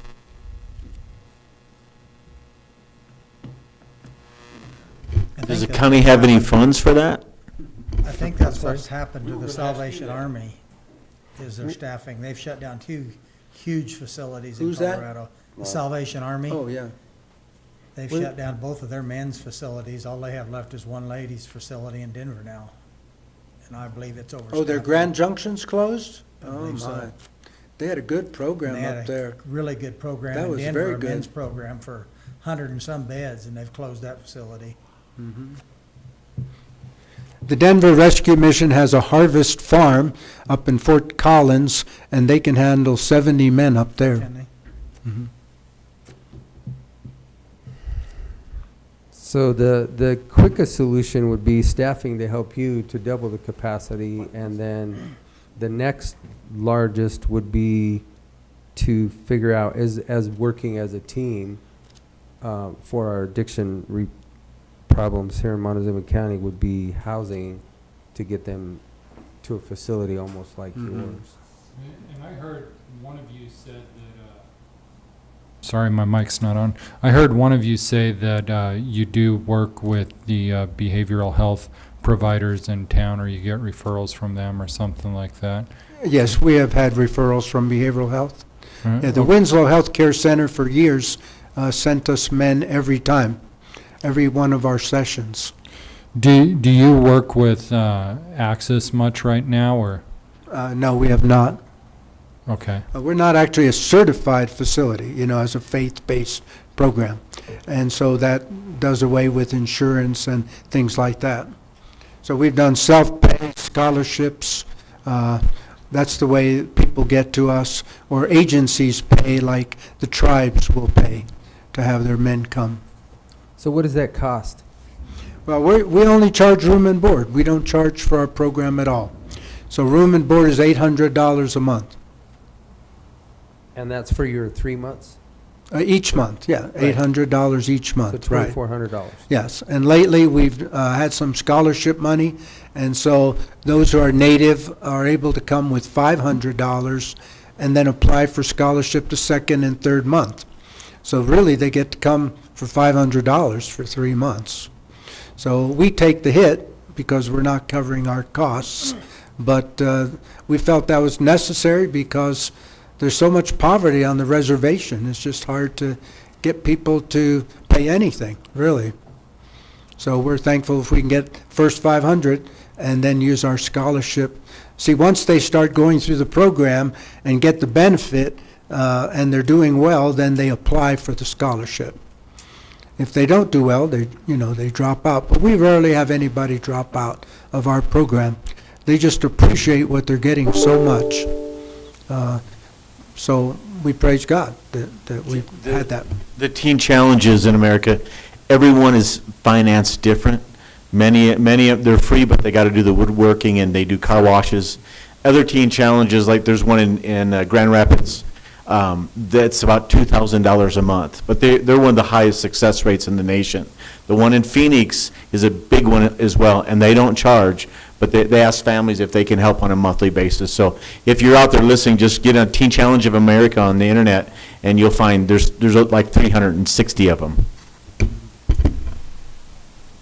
Okay, gentlemen, do you have any other questions? No. Comments? Before we finish this, would one of you gentlemen say a prayer for Montezuma County? Change the president and the name, so go ahead. Well, thank you for allowing us to come and share our hearts with you, and man, we just hope that in the future we could work together to decrease this problem. Heavenly Father, we thank you, Lord, for the opportunity that you have given us here today. Lord, we know that it is your heart that people have deliverance from addiction, deliverance from the mental problems. And Lord, as we just seek you and your ways, Lord, for a solution to this problem, Lord, we know that you will work. So, Father, we just pray that your hand would extend out across Montezuma County, and in the name of Jesus, Lord, that hearts would be changed, lives would be changed, Lord, and that we would lead the way, Lord, for recovery from this epidemic. And Lord, we just give you glory, honor, and power in Jesus' name. Amen. Amen. Thank you. Thank you, gentlemen. Thank you. Appreciate your time, and thank you for coming in.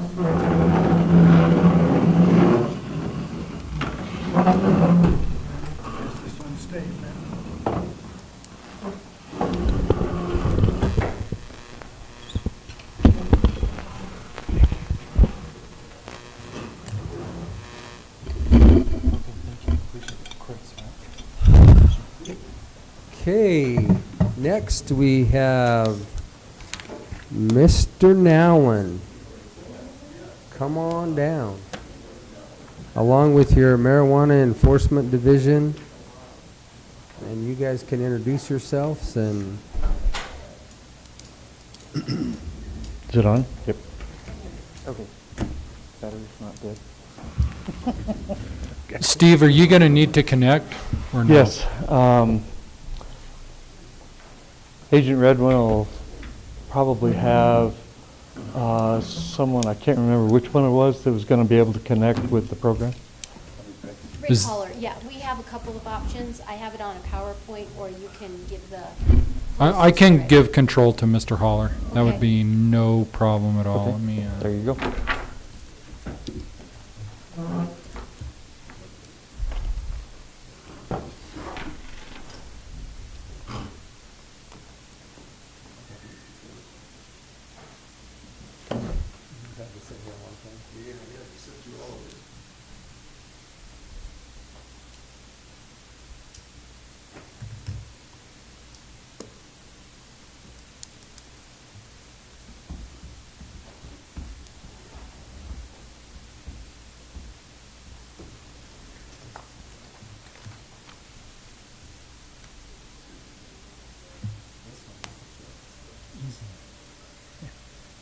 Sustainability.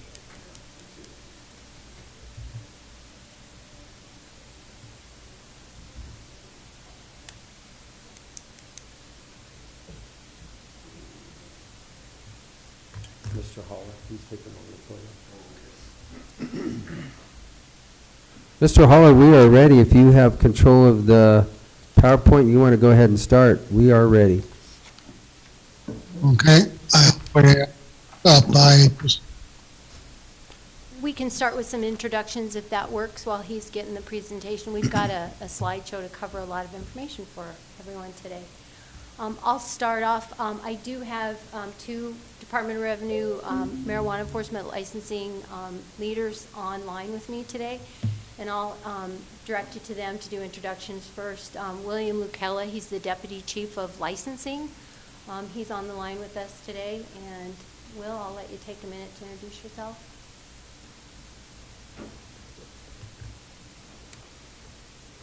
Is your microphone on? If it's not on, he may have a hard time hearing you. You just have to pull it to your... yeah, it's on. Will, we were going to do quick introductions. Can you hear me on the microphone now? I know. And then Richard Holler, he's the agent in charge for the business licensing. He's also online with us today, and he's going to be doing the PowerPoint presentation for us as we give you quite a bit of information. Myself, Rochelle Redmond, I'm the agent in charge for the Grand Junction Regional Office, and here with me in person today is Brian Diet. Yeah, I'm Brian Diet. I'm a supervisor investigator for the Marijuana Enforcement Division for Western Colorado.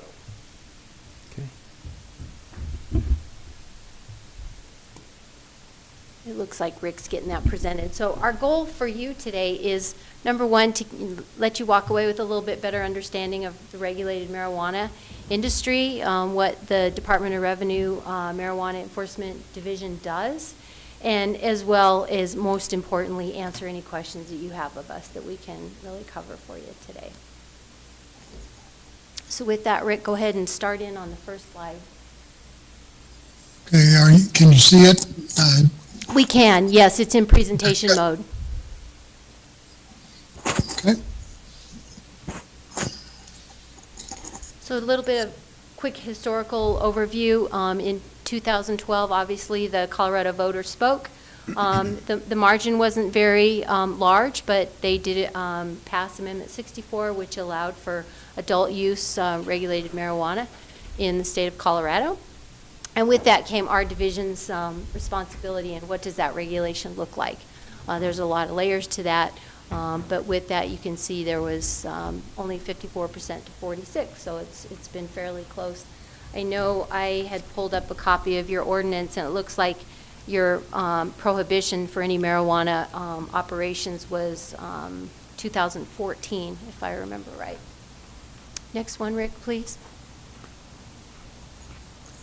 And to kind of understand what the marijuana landscape looks like, and this is a big part of why Sheriff Nowlin invited us to come meet with you folks today, because there's a lot of layers to it. So obviously in the commercial side of it, which is the Marijuana Enforcement Division, there's medical marijuana, there's adult use, which people refer to as recreational marijuana. Those are a large part of the responsibility of what we do. And then you also have Amendment 64 and Amendment 20 for the personal use and growth that Colorado citizens are allowed to do based on both of those amendments. Law enforcement, any violations of those areas are typically taken on by the local law enforcement. We partner a lot with law enforcement and what that education looks like in those situations where it's more of a personal citizen use.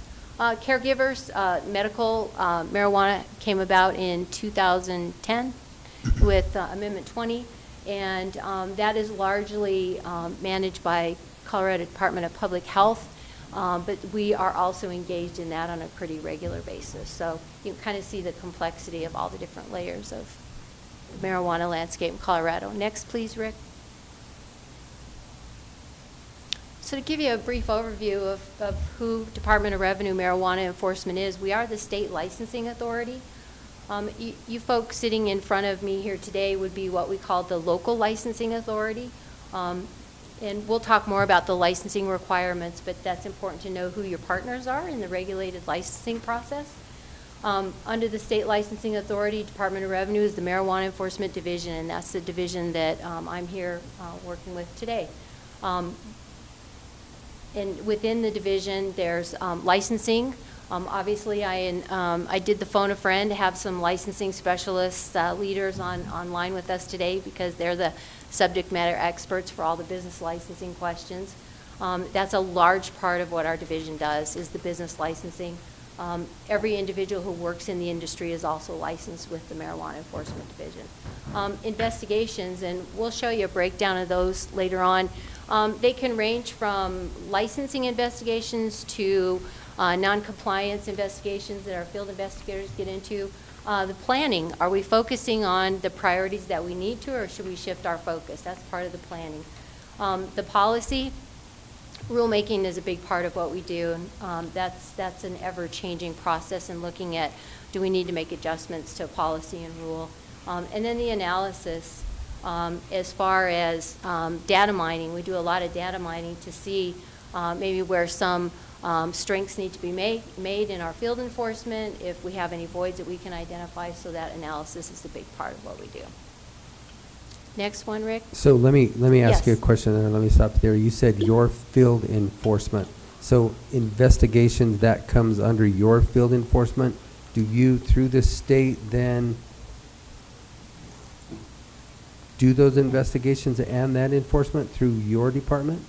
We do, and there is headquarters, main office has their own investigative unit, and then you have the field offices. There's one in Grand Junction, one in Longmont, and one in Colorado Springs. We work on the investigations collaboratively if there's any crossover with any area of responsibilities, but yes, we would take on those investigations specific to your area of responsibility. So once a person has established a license through your department, then they fall under the criteria of the states, and then they fall under your investigations specifically? They could fall under both. It is a dual licensing state, so they have to be licensed by the local authority as well as the state authority. And the local authority could run your own investigation alongside the state investigation administrative action as well. So they could run in tandem. For some examples of that, we have teamed up with the Cortez Police Department in many instances where we've come down and done underage operatives, where we'll send in an underage person into the recreational dispensaries to see if we can purchase. Everybody has done a great job down here. We've had no failures, knock on wood, down here. If there would be a failure, some of the things that we've worked with the city of Cortez with in past is we would do the administrative, if they were to fail an underage operative test, we would do the administrative action and they would take the criminal portion of that, or we can do it all. We can do the criminal aspect of it and the administrative against the licensee itself too. So the same thing would be extended to the sheriff's department to do basically any type of enforcement. Get in contact with them. Again, with it being a dual licensing, the county may choose to make some laws stricter than what the state has, in which case the local law enforcement and the local licensing authority would have to deal with on their own because it would be a violation of state law. So, just a kind of little inner workings, how we work with the city of Cortez in the past. Okay, thank you. This is kind of like a mirror of the state liquor license. It is. If you look at it just like that, you would do it just like that. I haven't come from the liquor enforcement division and worked down here. Yeah, you would want to if you're trying to key on anything, it's how the liquor laws would. Right. Yeah, the liquor license that you guys administer, the state also has one. Dual license authority, same idea applies. So at the county level then, would that licensing go through the clerk's office like a liquor license? Because a lot of a draft document we have includes planning and they wouldn't be the licensing. They would go through the clerk's office, yes. Because I imagine county planning would have a lot to say with this, as to place, time, and manner of what this is going on. Right. Okay. Sorry. No, Sorry to interrupt. that's exactly what we want. We want to make sure we cover any questions that you So have. it would be the clerk and not the planning department, I guess, is what I'm wanting specified. It'd be the same as a liquor license. Correct, which all goes through the clerk's office. Yeah. And your planning department's going to have a lot of input on the place, the time, place, and manner. If you want to identify where you will and won't allow certain regulated marijuana businesses to be. So that's where your planning department is going to be a big part of, and even some of the facility inspections. So they will be a big part of it. And I think that's addressed within your ordinance as we get to that later on. So there are some specific questions for us that we need to ask in regards to that. But We kind of lump everybody into that local licensing authority, the planning, the water. I mean, you name it. If it has something to do with the municipality, county, that yay or nay, this can go. We consider that part of the local licensing authority. Everybody kind of gets put into that. okay. Rick, can you advance one, please? So this is just a map of the state of Colorado and where our field offices are located at and the area of responsibility that we have. Our headquarters is in Lakewood, depicted by the green color. Longmont office is in the blue. Colorado Springs office is in yellow, and then our office is in Grand Junction. So you can see our area of responsibility that our office covers. So it is a very large area. Even though we're a regional office, any of your staff could reach out to any one of these offices with questions, and they would, if they couldn't answer it properly, they'd reach out. But any physical on-site inspections are going to be expected to be in our field office. Next, Rick, please. One of the key components of what our division does is track, taxed, and tested We have people, places, plants, and products. And so we're able to keep an eye on those things through the tracked, taxed, and tested model here. When we talk about people or individuals, everybody that's licensed as a business owner must go through a pretty rigorous background check. The employees, all employees that work in these facilities must also go through a background check of ours as well. So when we talk about they're tested to make sure that they qualify for our license, and they're also tracked by their license as well. We can tell where they're working at any given time. If we talk about plants, marijuana plants and marijuana products, those fall under all of the categories of the tracked, taxed, and tested.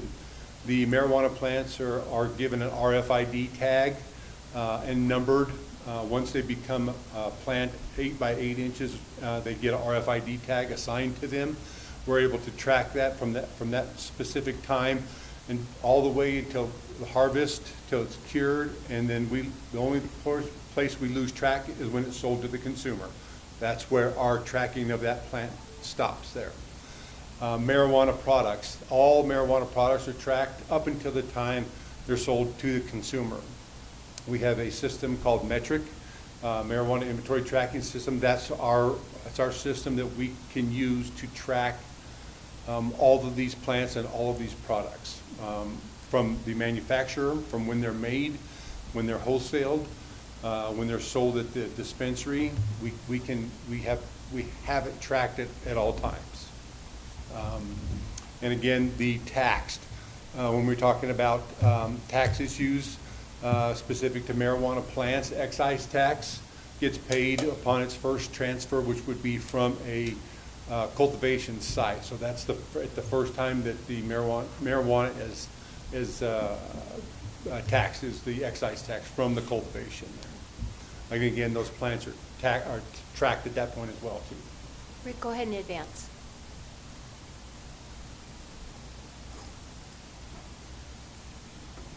Next, Rick.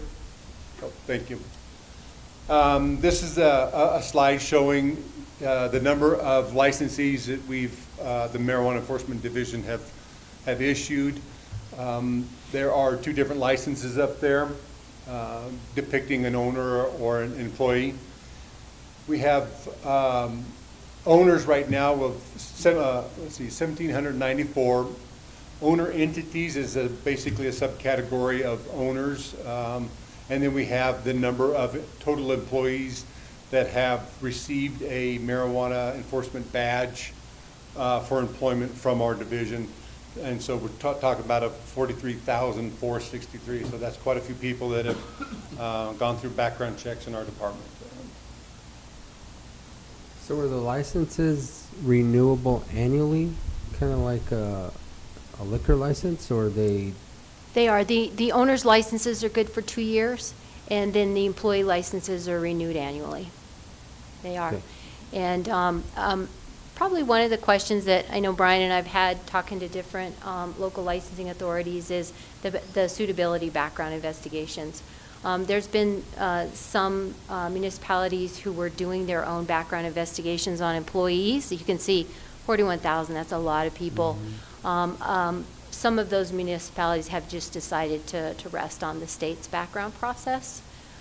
So those are some discussions for you to have internally and what that looks like for you. And obviously the owners, they'll be going through a background suitability process through you as a local authority as well. If that's helpful. Yeah. Next, Rick, please. Just a quick photograph showing kind of what we're dealing with here. In this day and age, this lower right picture of marijuana cultivation would be considered small. You'll notice that most of those plants, you cannot see any blue or yellow tagging on them. The larger plants on the left-hand side, you can see a blue tag on there. That differentiates a recreational marijuana plant or medical marijuana plant, what they're designated to go to.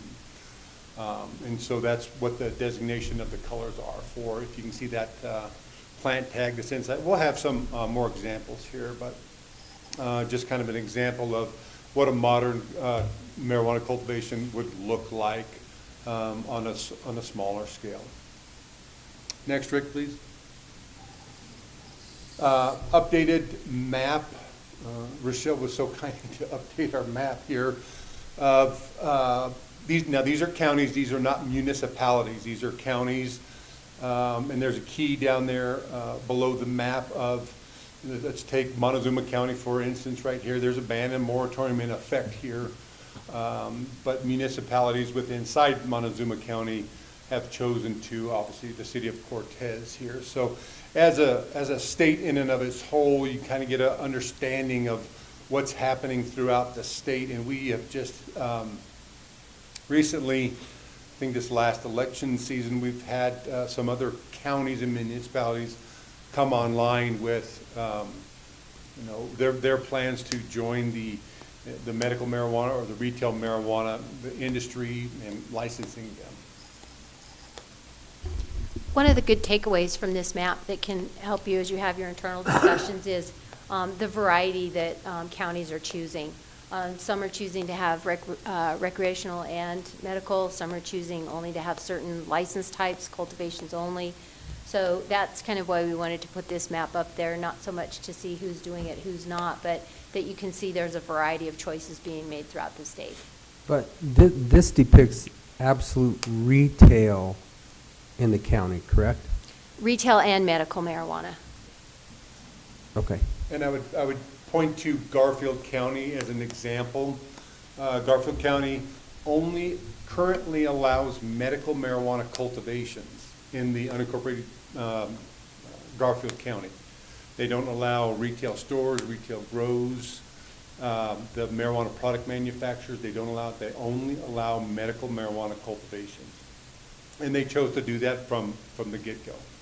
It's just something that they wanted to do, and that was the extent of it right there. Next, Rick, please. The different types of licenses that are offered in the state, and the number that's quantifying how many licenses are currently in the state of Colorado. I won't go down the entire list, but if you're looking at cultivations, the second one down, under medical licenses for cultivations, 473. The retail cultivations, 749. So there's been a shift in that the retail marijuana cultivations have kind of surpassed the medical ones as far as cultivation wise. Delivery permits, something that's very new to the state, that allows basically home deliveries from a retail marijuana establishment to a residence.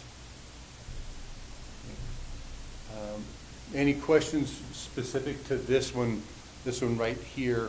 We have some other ones in there that are relatively new as well. Operator's license. An operator's license is, I'm a person who's got some money equity. I would like to start this business, but I don't know anything about growing marijuana. I would get an operator's license, and I would allow someone else to come in with a cultivator's license to come in and grow in my building using my tables, my grow lights. I'm just a good businessman. I've got the money equity, but I don't know how to do this. That's an operator's license. It's a very unique one. Tim, do you mind if I jump in and ask a question? Come on in, Matt. So in just looking at that, hi, my name is Matt Margison. I'm the district attorney for the 22nd Judicial Is District. that on, Matt? It says it's on this time. You're good. I had two questions for you guys in relation to the slide here. Do you know how many of those cultivations, retail or medical, are within that jurisdiction that you guys have over the whole western half of the state? And then out of those cultivation operations you have, how many enforcement agents do you have in this region to look at those grow operations? So right now we have a staff of 6. work in the Grand Junction Regional Office. One of those is a licensing staff member, the other are field, to include Brian and myself, investigators, compliance investigators. Will or Rick, you may have a better answer to, I don't think we have those statistics readily available for the number of licenses just in the West region, but that is certainly something I can follow up with. Do you have any of that readily available, Rick or Will? Yeah, excuse me, government control organization, we'd have to go in and work with folks county by county to get the numbers in each county. So we could get those numbers for you. Our analysis, we have a whole analysis section that those numbers, we can absolutely get those for you. Just a follow-up and related question. How frequently are the individual cultivation locations inspected? And upwards of 3 times a year. Yeah. If that's just us proactively going out. Sure. Yeah. And I would say it could be more depending on when and where you're at. If we come down to the south down here and we're going to come down and we're going to hit everybody while we're down here. So we'll blanket the area so that, the travel back and forth. If you see us more than our regularly scheduled, targeted inspections, they may be calling us down here because they want to run us through some new standard operating procedures that they have and want us to come see this. Mm-hmm. They've done a modification of premise. They want us to come see us. So really, we try to get to everybody several times a year just as a, hi, how you doing? But we have scheduled targeted inspections all the time. And targeted inspections are basically, because our marijuana code is so big and convoluted, we pick one specific part of the code book and we go do a targeted inspection on that. For example, cultivations, or basically any marijuana establishment, is required to have surveillance 24 hours a day, 7 days a week, and they must have 40 days consecutive of that. That would be a targeted inspection. We would go down and check their surveillance system to make sure that they're recording correctly, and they have 40 days. So I've got 2 follow-up questions based on that. The first would be, how many inspections did you do during COVID? I mean, did you do your 3 per site during COVID? So we got real ingenious during the COVID. Because we have access to Metric, our marijuana inventory tracking system, we can actually do an inspection at a facility and not actually physically be there. Okay. So we were able to change things around. We like to be in front of people for questions, but we were able to change that around and do it remotely. And are you changing away from that and back to in-person inspections now? Everything's on the board right now. What we did learn is that we can do a lot of things remotely, and we can do things in person, so it's going to be now just a big collage of getting all of it done. We would prefer to be in front of people, but that doesn't take away the fact that we can do something remotely. Now, I don't want to get our landfill in trouble, but when CDPHE would show up to inspect our landfill, when they left, I would often pick up the phone and call neighboring landfills and be like, hey, just a heads up, CDPHE is in the area. How often do you run into that where you show up to do an inspection and then they notify all the other growers before you get there? So if they are doing something amiss, they can, well, I'm just saying it's human nature. If they're good people, they should be doing it all the time. Yeah. If they're of right mind, they should be calling and telling everybody that we're in town. Yeah. Just like when I was a liquor inspector, all I had to do is do one, and everybody knew I was there. Everybody's going to know we're here. Yeah, and there's a lot of tools in place. The video they have to retain, we can go back and see if they were trying to divert anything, knowing we were coming in. We can take action based on what we find with the video surveillance. The industry, they definitely communicate with each other, and that was actually a benefit under COVID. that they actually did a lot of outreach to each other. So that's Yeah. something I've really appreciated, is it is a good networking industry, and it's not always, oh, they're coming. A lot of times it's a really positive networking as well. They'll share lessons learned of different circumstances they've been in. So, but we do have some tools in place to be able to go back and see if anything was changed prior to our arrival.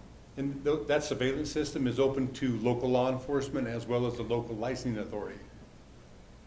So, just FYI. Okay. Yeah, Well, thank you. I appreciate it. you bet, thank you. Rick, you can move forward. This is a picture of one of our recreational, or medical, these are yellows, are medical. This is one of our medical RFID tags.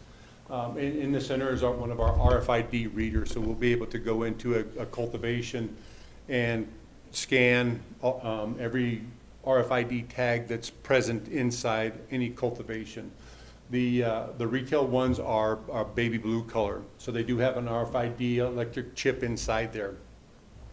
When the plant reaches a size of 8 by 8, these have to be attached to them, so we can track now the individual plant. When they're been grown from a seed or a clone, they are put into we call a batch, and we track those batches as well too, because they should be adjusting. You know, those little clones or seedlings may die off in a day or two, and we would see adjustments in that batch that started at maybe 700 little clones is now dropped down to 500 and some odd. So they would do a destruction of even those little clones that you see. They've got to record that in that metric system. So we would see how many of those didn't make it. And once they go from the immature plants to this, that number should coincide. We'd be able to check these many plants made it to this size, and they're now tagged. So do you tag them, or does the facility tag them? The facility tags them. Has to tag them once they get, so a clone, if it doesn't make it, or if it gets to the 8 by 8, well, 8 inches. Yeah. They purchase all of these tags from that metric company. Okay. And so they'll buy hundreds of thousands of these batches of tags. The tags have this specific cultivation number on them too. So if we were to find this tag somewhere, we could trace this tag back to that facility. And that long number at the very bottom, that barcode now belongs to that specific plant. Whether it be a certain name of a strain of a plant, we would know if they took that and reused it for something else, because it's already been designated for a specific plant. Next, Rick, please. One of the things that we helped push through, and based upon police, parents, concerned citizens, you name it, is the concern that our youth was consuming edible marijuana products that looked like regular gummy bears or chocolate candy bars or something that looked like an everyday edible. We kind of put a halt to that. Well, we did put a halt to that, basically by mandating in rule that all edibles, excluding some like popcorn or granola or something, you'd be surprised at what's out there, now have to be marked with this THC symbol with the exclamation point on there. So you'll notice that candy bar on the left down there. Each one of those pieces of that candy bar that can be broken off is one 10 milligram piece. Each 10 milligram piece has to be marked now with that THC symbol on it, so that we can all tell of it. The law enforcement, we can tell, parents can tell, concerned citizens can tell that this is a marijuana product, not just a regular candy bar. And then the packaging and labeling, it has to have the red THC symbol on it. It says contains marijuana, keep away from children. Those packages have to be child resistant for multiple uses. If it's a single use edible, has to be child resistant just that one time because it's a single use. Maybe it's just one piece of candy. If it's multiple pieces inside there, that bag or container, whatever's inside there, has to become child resistant over and over and over again, so long as it's kept inside its original packaging. So some things we've tightened up there to protect the kids as well too. Next, Rick. This kind of goes to what I was talking about. Edibles prohibited. You can't have any smiley face, gummy bears, fruit, human looking, anything like that that would be enticing for children to digest. And also, none of those have the THC symbol on them anymore. So those are all, would all be prohibited, and you just don't see those anymore. Not to saying that somebody at their home is not doing something like that, but this, under the regulated model, we shouldn't see edibles that are shaped like this here. We do advertising enforcement, underage compliance checks, production management. That's when a grow or cultivation starts out at a tier 1. They're allowed to grow up to 1,500 plants. Inside Metric, our analysis team runs a report, and we find out that they've got 2,500 plants going in there. That production management alert would be sent to us. We would open an investigation and immediately put eyes on this grow as to why that they're growing over their allotted tier count for marijuana plants. Restrictions on purchase amounts. No person can now go into one marijuana establishment and over and over again. We called it looping. They go in and make their one purchase of their allotted limit. They go out to the car, put the stuff back in, come back in and do this. That's now illegal. What it doesn't prohibit, and something that we can't track, is from them going from one store to another to another.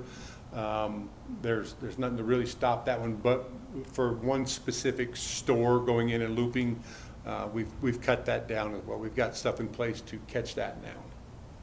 When I talked about some of the networking amongst the industry businesses, we've known them to do that. If they suspect someone's looping, they'll alert the other stores in the area. So that's why I say it's not always a bad thing. I mean, they're really working hard to keep themselves in compliance with each other. So I've seen some positive things come out of that as well. We've also been down in Cortez on the marijuana holiday 420. We've been down in this area. We didn't come down this last. Was that to enforce or celebrate?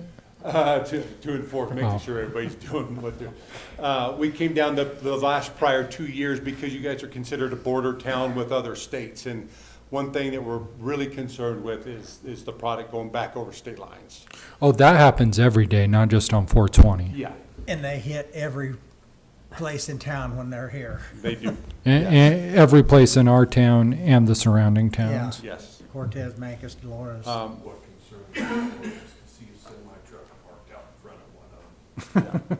Yeah, it concerns. We myself and another investigator did make contact with several individuals that, as we were making our rounds through the facilities here in town, we also saw frequent buyers with New Mexico license plates. So Yes.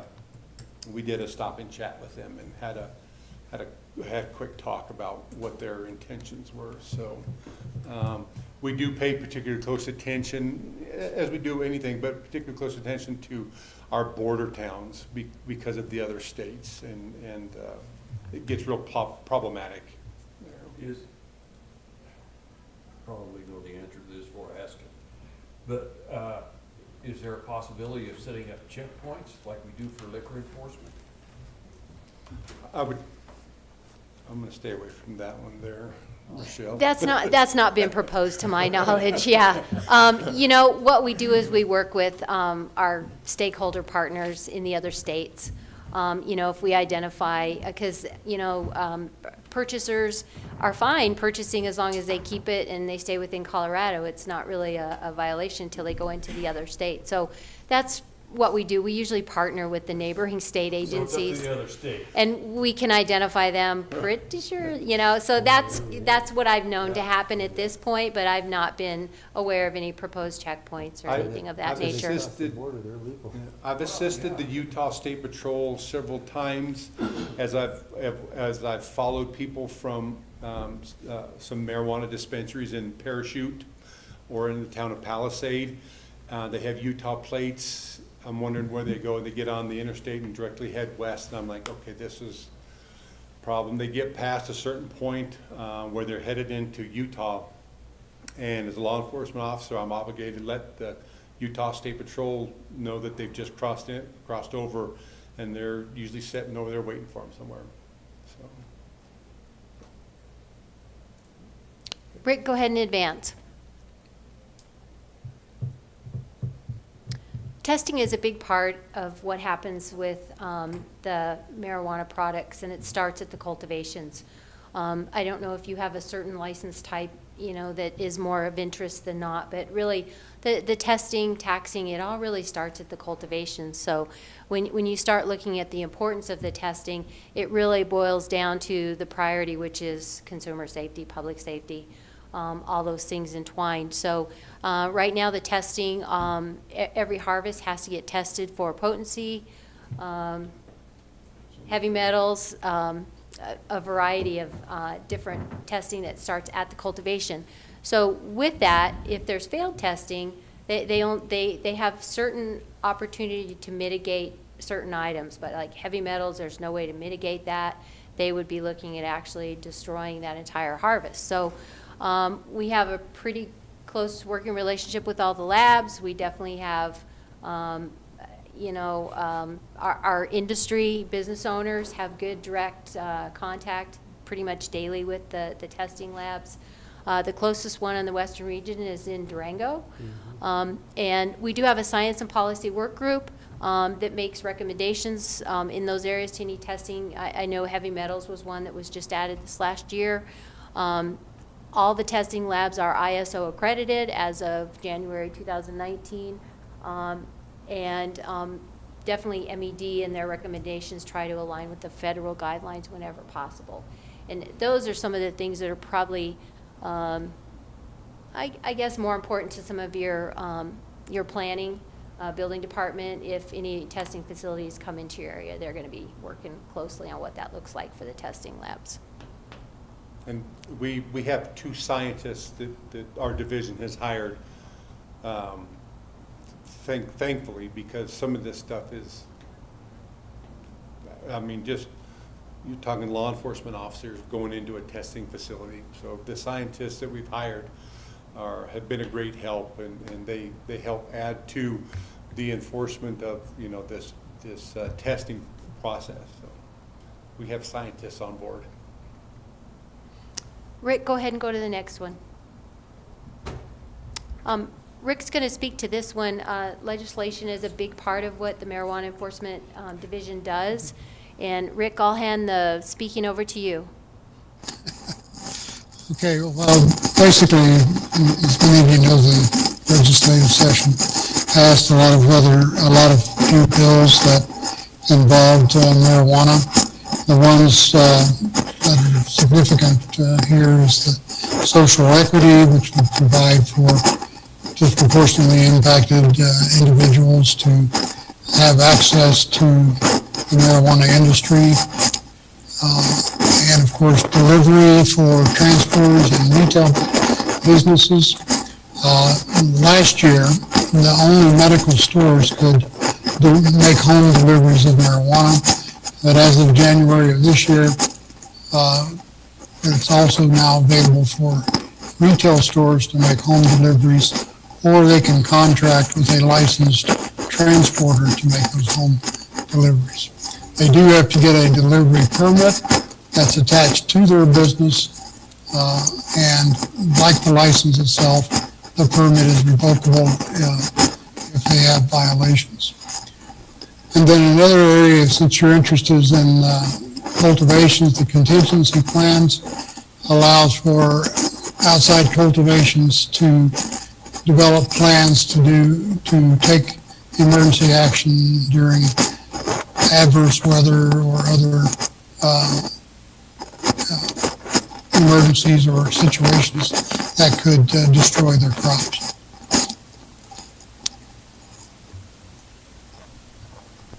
Thanks, Rick. I'll add a little bit to the contingency plan to give you a quick idea of what that might look like if you're considering the cultivation licenses.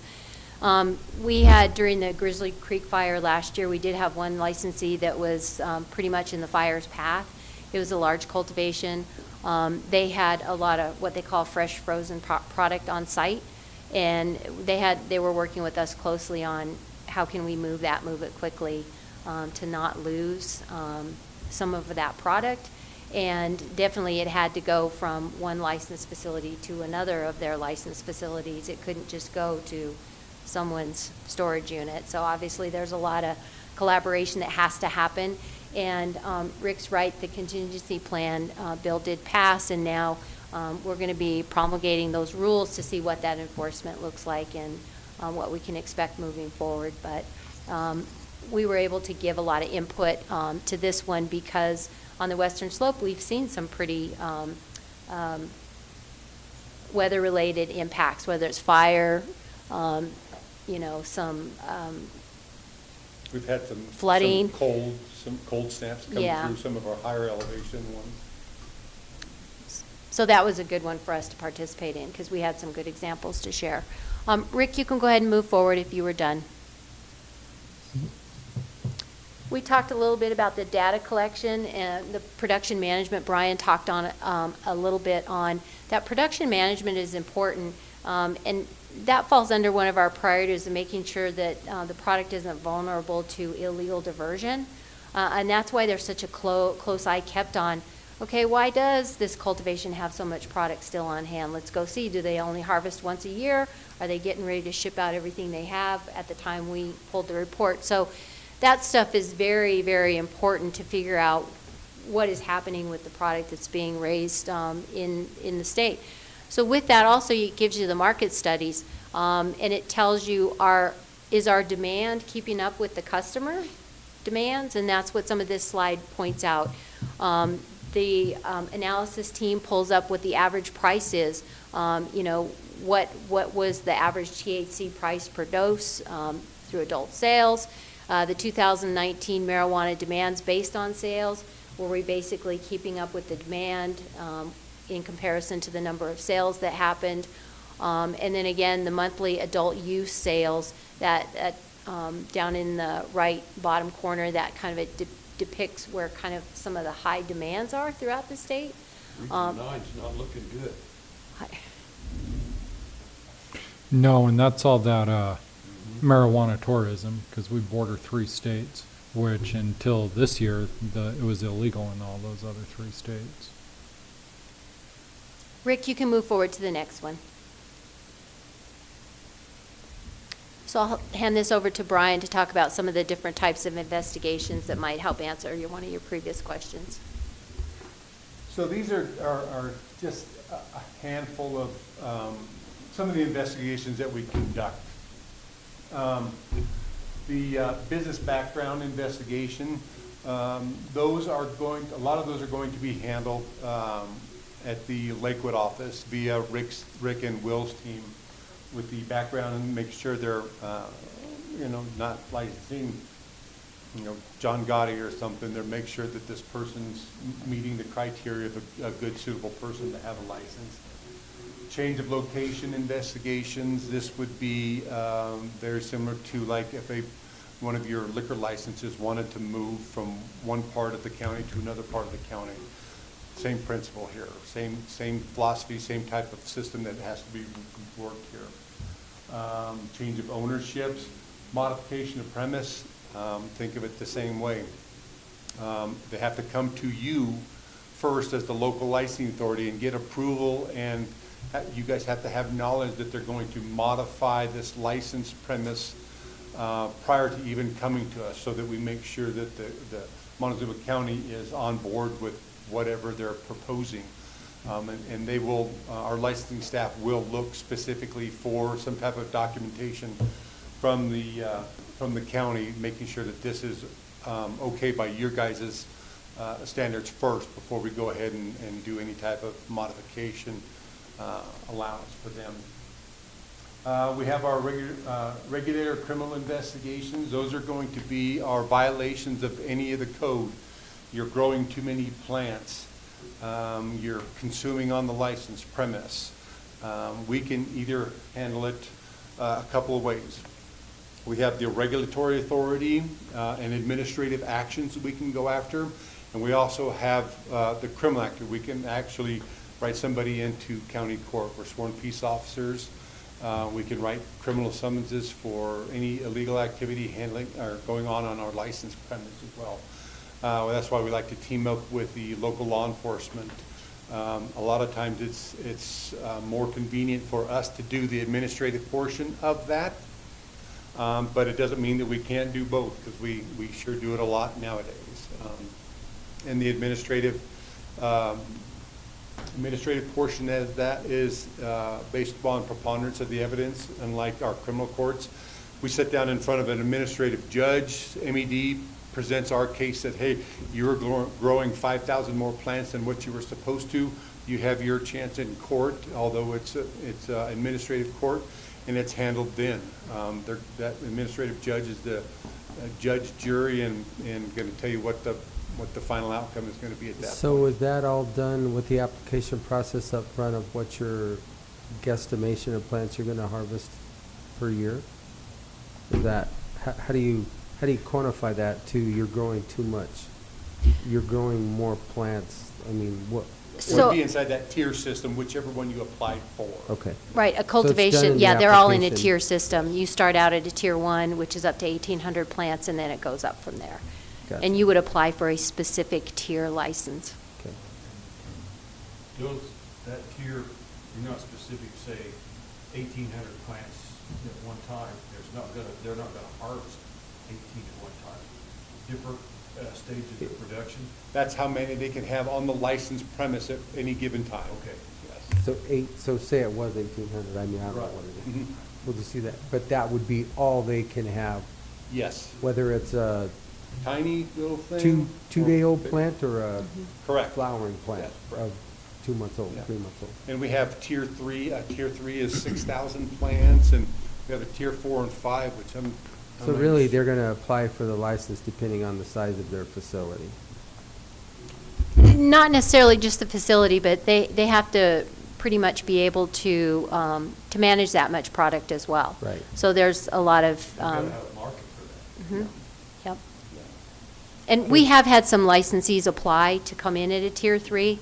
After an investigation, they were allowed and granted to do that, to come in. But obviously, they had to show that they had the ability to manage that much product. Do we have anything above tier 1 in this area yet? No. Okay. They're all tier 1s. And a majority of the cultivations don't operate at capacity. I would say it's safe to say, I don't know a percentage, but a large majority of them are actually just below capacity. I think it was half.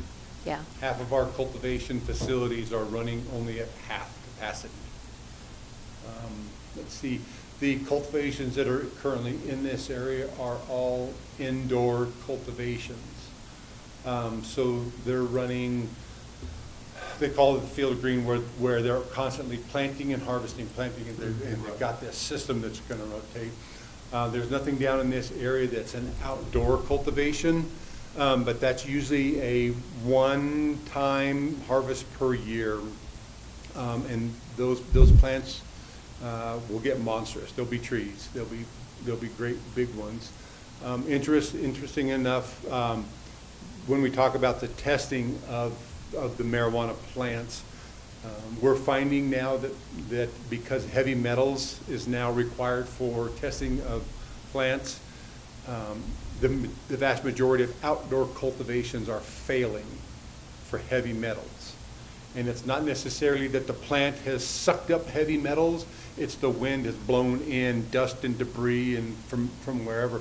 We see this a lot down south in Colorado Springs, Pueblo, the old steel mills down there. The wind gets blowing, covers the sticky residue of the marijuana plant.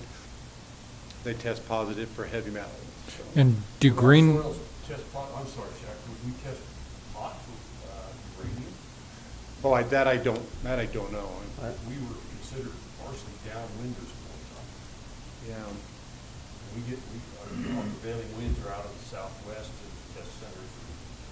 I think most, like you said, most of the facilities are inside, Indoor, yes. indoor grows. It's The hemp is the controlled. outdoor grows, the marijuana is the indoor. Yeah. And are greenhouses considered indoor, or do you allow greenhouse grows, or? We do that, depending on how they're set up. We just consider that an indoor grow. Correct. Yeah. So long as they Excuse me. meet the safety and security requirements set forth by the regulation now. Rick, you can go ahead and advance, please.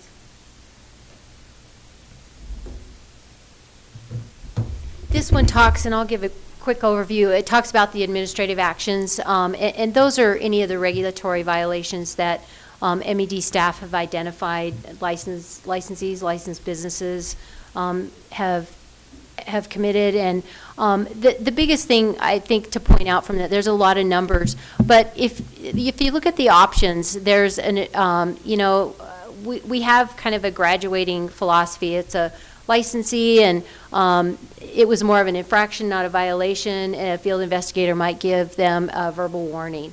If it was something still an infraction, but a little bit heavy on the public safety side, they might give them a written warning. And then the next step to that would be an assurance of voluntary compliance. And as you can see, there's been a few of those.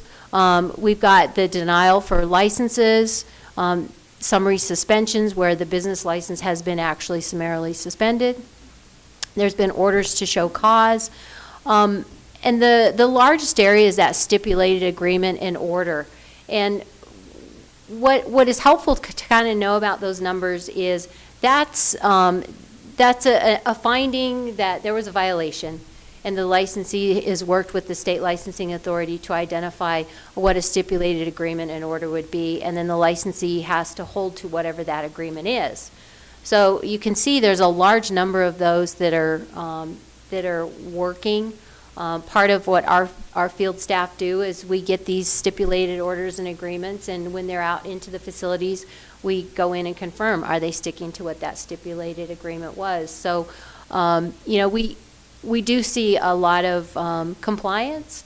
Sometimes it's not necessarily voluntary, but we see compliance with that when the stipulated agreements come. And that's a positive thing, because that gives some sustainability to the businesses in the industry as we move forward.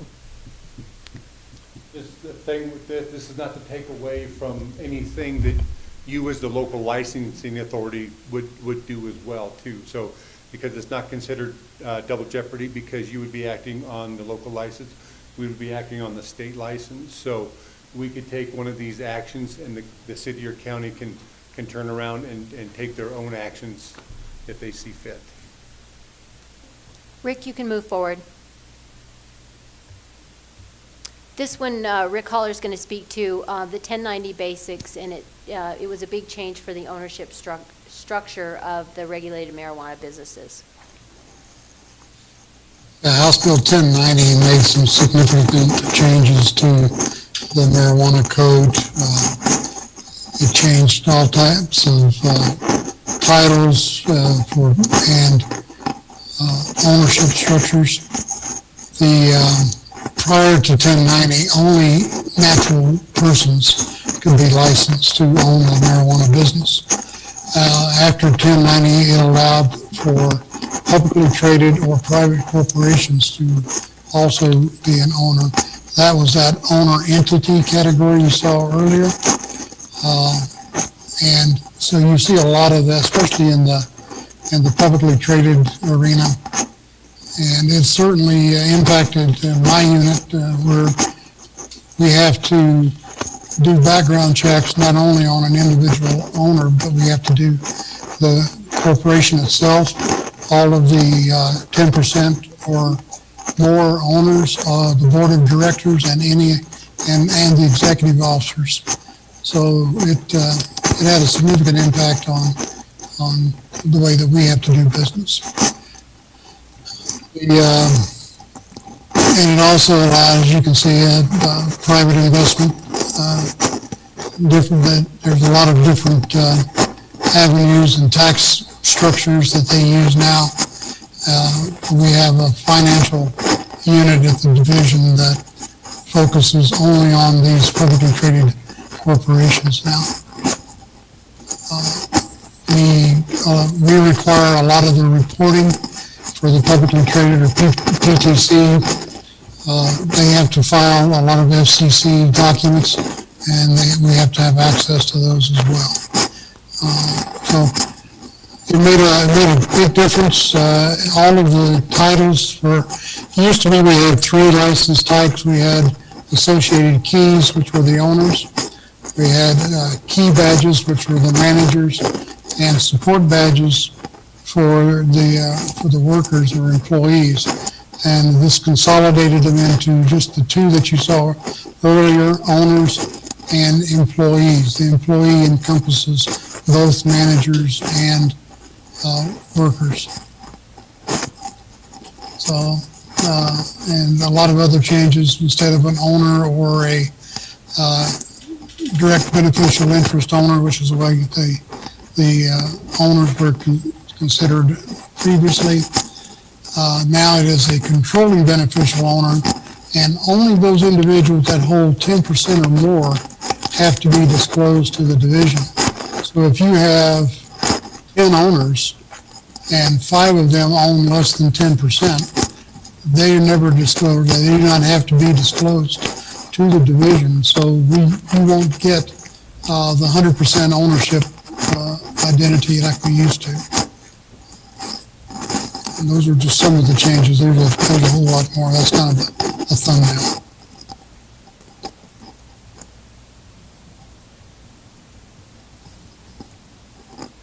Rick, I don't see any questions, so.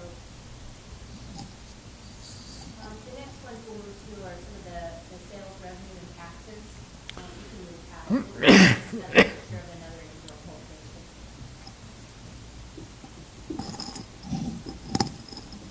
This slide gives you a quick snapshot of what the comparing 2020 sales to the previous years. It talks about medical marijuana sales, retail marijuana sales, it's broken down. Obviously 2017 is 10, the light blue is 18, and then the dark blue is 20. I don't think we have 2020 on the slide left. I don't think this includes 2020 numbers. But it just gives you an idea of the sales landscape of what's going on with that facility. And these are overall state numbers. So my question here is then, these are taxed through the local agencies, correct? And that go to the state. So these are reported on the taxes that the local facilities report. On the sales tax, yes. Okay. This is specific to sales tax.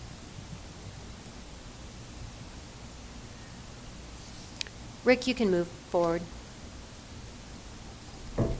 This one breaks down the sales, the total number of sales by calendar year, and then the total number of sales by date. And it just, again, it just gives you an idea of what's happening in the landscape since early, looks at, this one goes back to 2014, to identify how the sales have pretty much steadily increased over the last several years.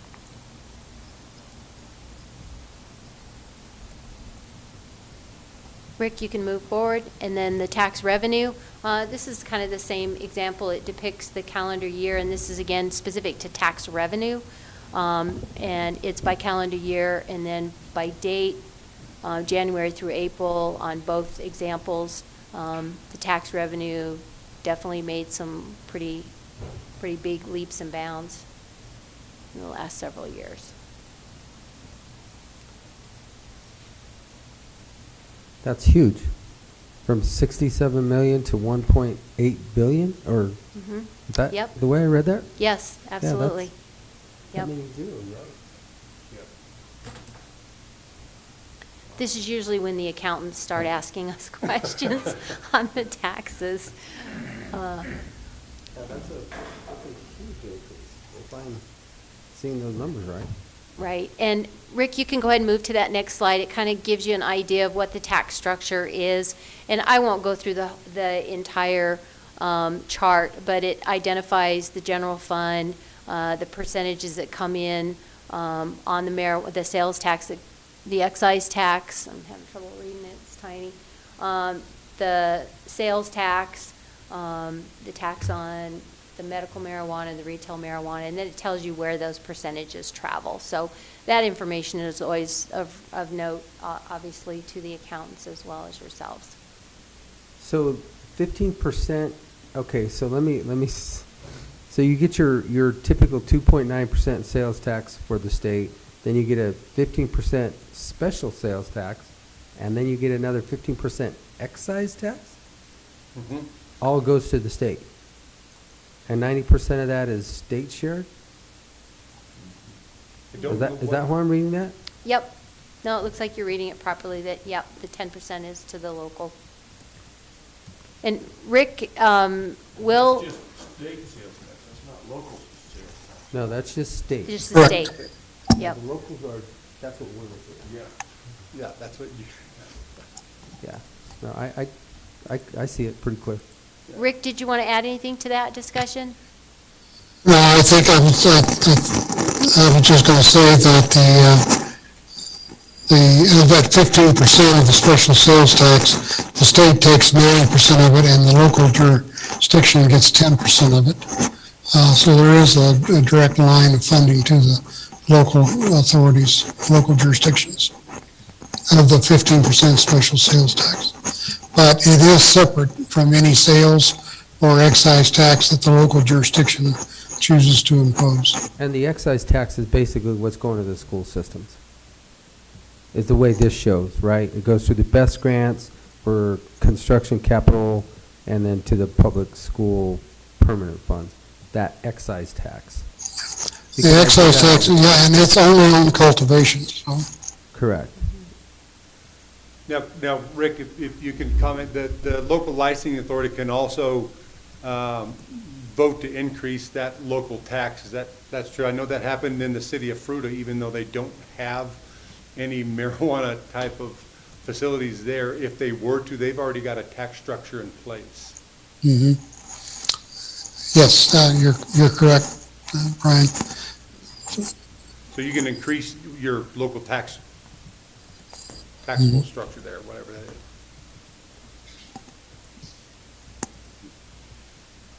So that's just, okay, all right, I'm good. I understand it, I get it. Yeah, the city of, an example, the city of Fruita, they have no marijuana anything, not anything. However, if they do, they've got a 15% additional tax upon. If they were to ever be legalized in the city of Fruita, it would already be in place for an additional 50. Expecting a train to come through at some point. Yeah. Yep. And the voters voted on it. Knowing that they don't have anything there, they already voted several years ago, to have an additional 15%. Is that just on marijuana, or is that on Just alcohol on marijuana, also? yes. Okay. All right. Sorry. Keep getting off track. Yeah, No, this those is not off those track, not numbers at are all. No, the crazy. numbers to me are like, holy cow. Yeah, Rick, if you can't see the commissioner panel, I'm seeing some bewilderment yeah, I think that's why this slide is really helpful, and especially with the tax information, to see what the sales and the tax are. I think that's helpful to you as local licensing authorities to see what's happening. Okay, Rick, go ahead. This is where we can get more information. MED does a mid-year annual updates. Department of Revenue's our 2020 annual report. And Shaq, I'll see about getting a PDF copy of this whole presentation to you. Please. So you can share that, absolutely. Yeah, we'll need it for the clerk's records, so Absolutely. please. Gladly, yep. And then the monthly sales reports, the tax revenue reports, and that's where those slides were projected that you saw. The metric performance evaluation, because that's our industry product tracking system, it's important that we know, are we using it right? Is it meeting all the needs? I know we have several user groups that work with them on a regular basis, identifying, do we need to make some changes in that reporting system? So that's some good information for you. I think the next slide is just, should be contacts for all of us that were here in front of you today. And local licensing authority, you have your own dedicated email address. Should you have questions, you're welcome to reach out to Brian or I and or the DUR MED local authority and ask questions, but we'll make sure that anything that comes out of today. General questions, I put that one on there because a lot of folks don't know, we get a lot of inquiries from the public at large. And I can honestly say we answer pretty much every one of them. We have a library of hundreds of thousands of inquiries. And we, you know, the public, if they have questions, they can submit questions through the public inquiry line. And it's just meant for anyone to submit a question that they might have about the regulated marijuana. And I'm sure everybody knows Linda Smith over at the city and stuff. I've worked with, everybody knows Linda. I worked with her in this same scenario. I came down several times throughout the process to help them out when the city decided to start it up. So she's a wealth of knowledge on getting this stuff kind of going. And again, I started out with Linda this same way right here. Is just the meet and greet and questions and a presentation, and then we just kind of built on that. And it's got me on speed dial right now. So I'm sure you guys will have us now. Yeah, this is just the first handshake. I think the relationship builds from here as you decide what you're going to do moving forward. So I just really wanted to say thank you for the invite today. Hopefully we gave you a little bit better understanding of regulated marijuana. And I know Sheriff Nowlin was gracious enough to ask us to come speak to the topic. We're stakeholders. We're all in this together. So, you know, it's not one of those, once we come and give you information, we don't ever really follow up. It's kind of a lifelong commitment and stakeholder relationship. So this is just the beginning. We appreciate you guys coming. Yeah. Appreciate it greatly. And any questions you may have for us? Did we overload you in there? A little bit. No, I think a lot of the questions I was going to ask the sheriff is the dual agency, because a lot of that's talked about within this ordinance as I was reading it. So it doesn't have to be all on the state. No. It's kind of a dual type of a situation, or it can be, like I asked. It can be one or the other. It can be multiple things. Yeah, this just enables us to build even a stronger relationship with the sheriff's department. I mean, we're already strong there, but it's just, you know, now if depending on where it goes, you know, then we would come down and help train some of their deputies, you know, on kind of the ins and outs of what to look for here and there. But this is only when it gets stronger right now. Will, Rick, do you have any parting words you'd like to share with the panel? No, other than thank you for the opportunity to present to you. If there's anything you guys need, please feel free to reach out. I actually had our analysis section run the numbers, and fortunately we just got them right before the meeting, so it looks like there's 292 licenses on the western side. We'll make sure Matt gets that. Thank you. And then if I could ask Mr. Holler to make me the host again, that would be great. Okay, figure out how to do that. So you just go to participants, right-click over my name, and choose Make Host. Okay. Not that I've done that before. I did learn a lot of enterprise rental car stuff, though. Oh yeah, that's good. It's always interesting to go to another meeting, isn't it? Huh? It's interesting to go to other meetings. Oh, it is, yeah. Having sat in this type of forum, you know, for many years, it's always enjoyment to get there early. You're not the first one, so you get to see what else kind of business goes on. Yeah. Kind of like going to the zoo at feeding time. Yeah. All right. All right. right, thank you again. Very much Thank appreciate you. the opportunity. Appreciate it. Rick, thanks for the hosting. Appreciate it. You did very well. Thank you so much.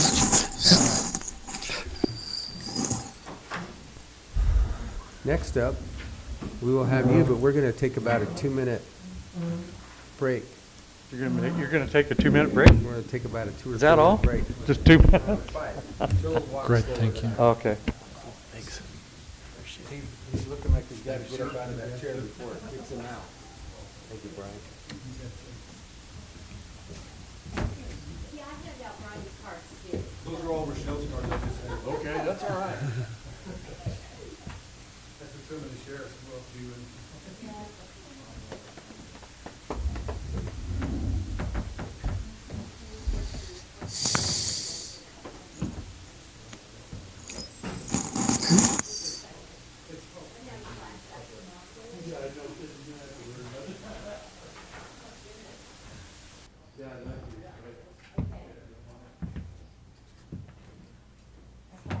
Yeah, perfect. I'll get that to you. I'll just save it to a PDF format. Is that easier for you? Okay, great. Perfect. Yeah, thank you. I know right after I called and left the voicemail, I found the ordinance. Sheriff told me. Yeah, I had that, I kept resolutions too, because it was on my mind. So I was like, it's gotta be here somewhere. We've talked too much about it for I do, tonight. I finally found it. These are something that we should put out, stay collaborative. It's really good questions for consumers and for courts.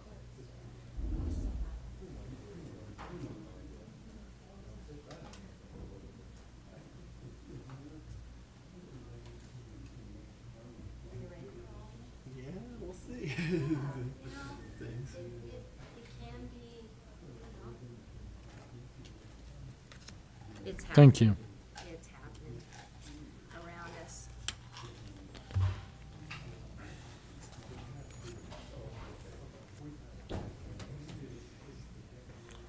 Yes, you too.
draft of this ordinance. So I'm just reading what's on there.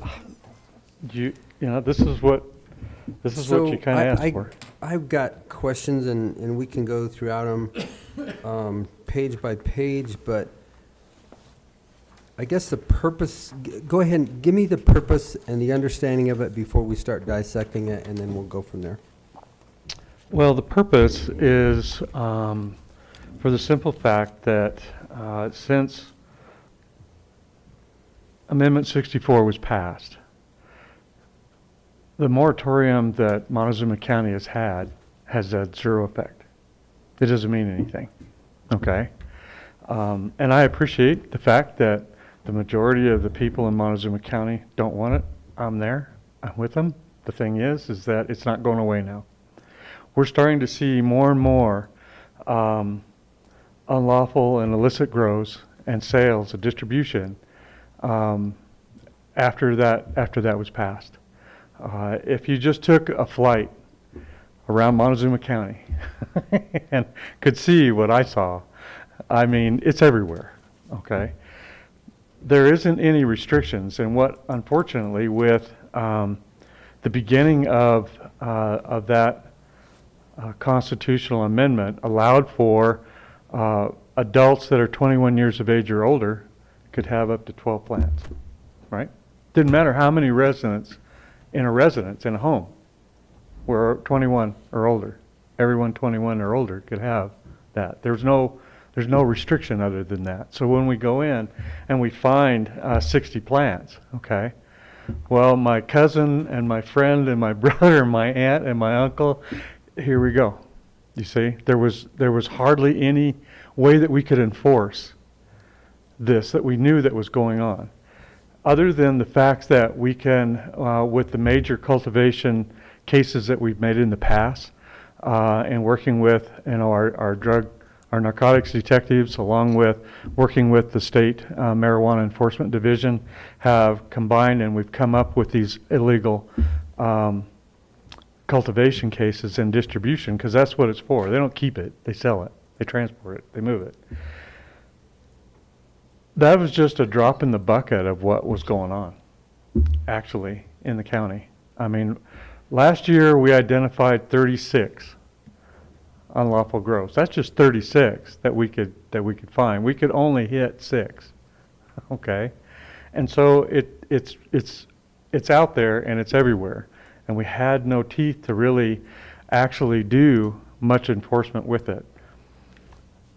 With this, and looking at several counties that have come up with, whether it be through their planning and zoning or whether they do it through an ordinance, whatever, it seemed like, for example, using San Miguel County, which was our neighbor, that had such a wide outdoor and indoor cultivation going on, and the indoors go year-round.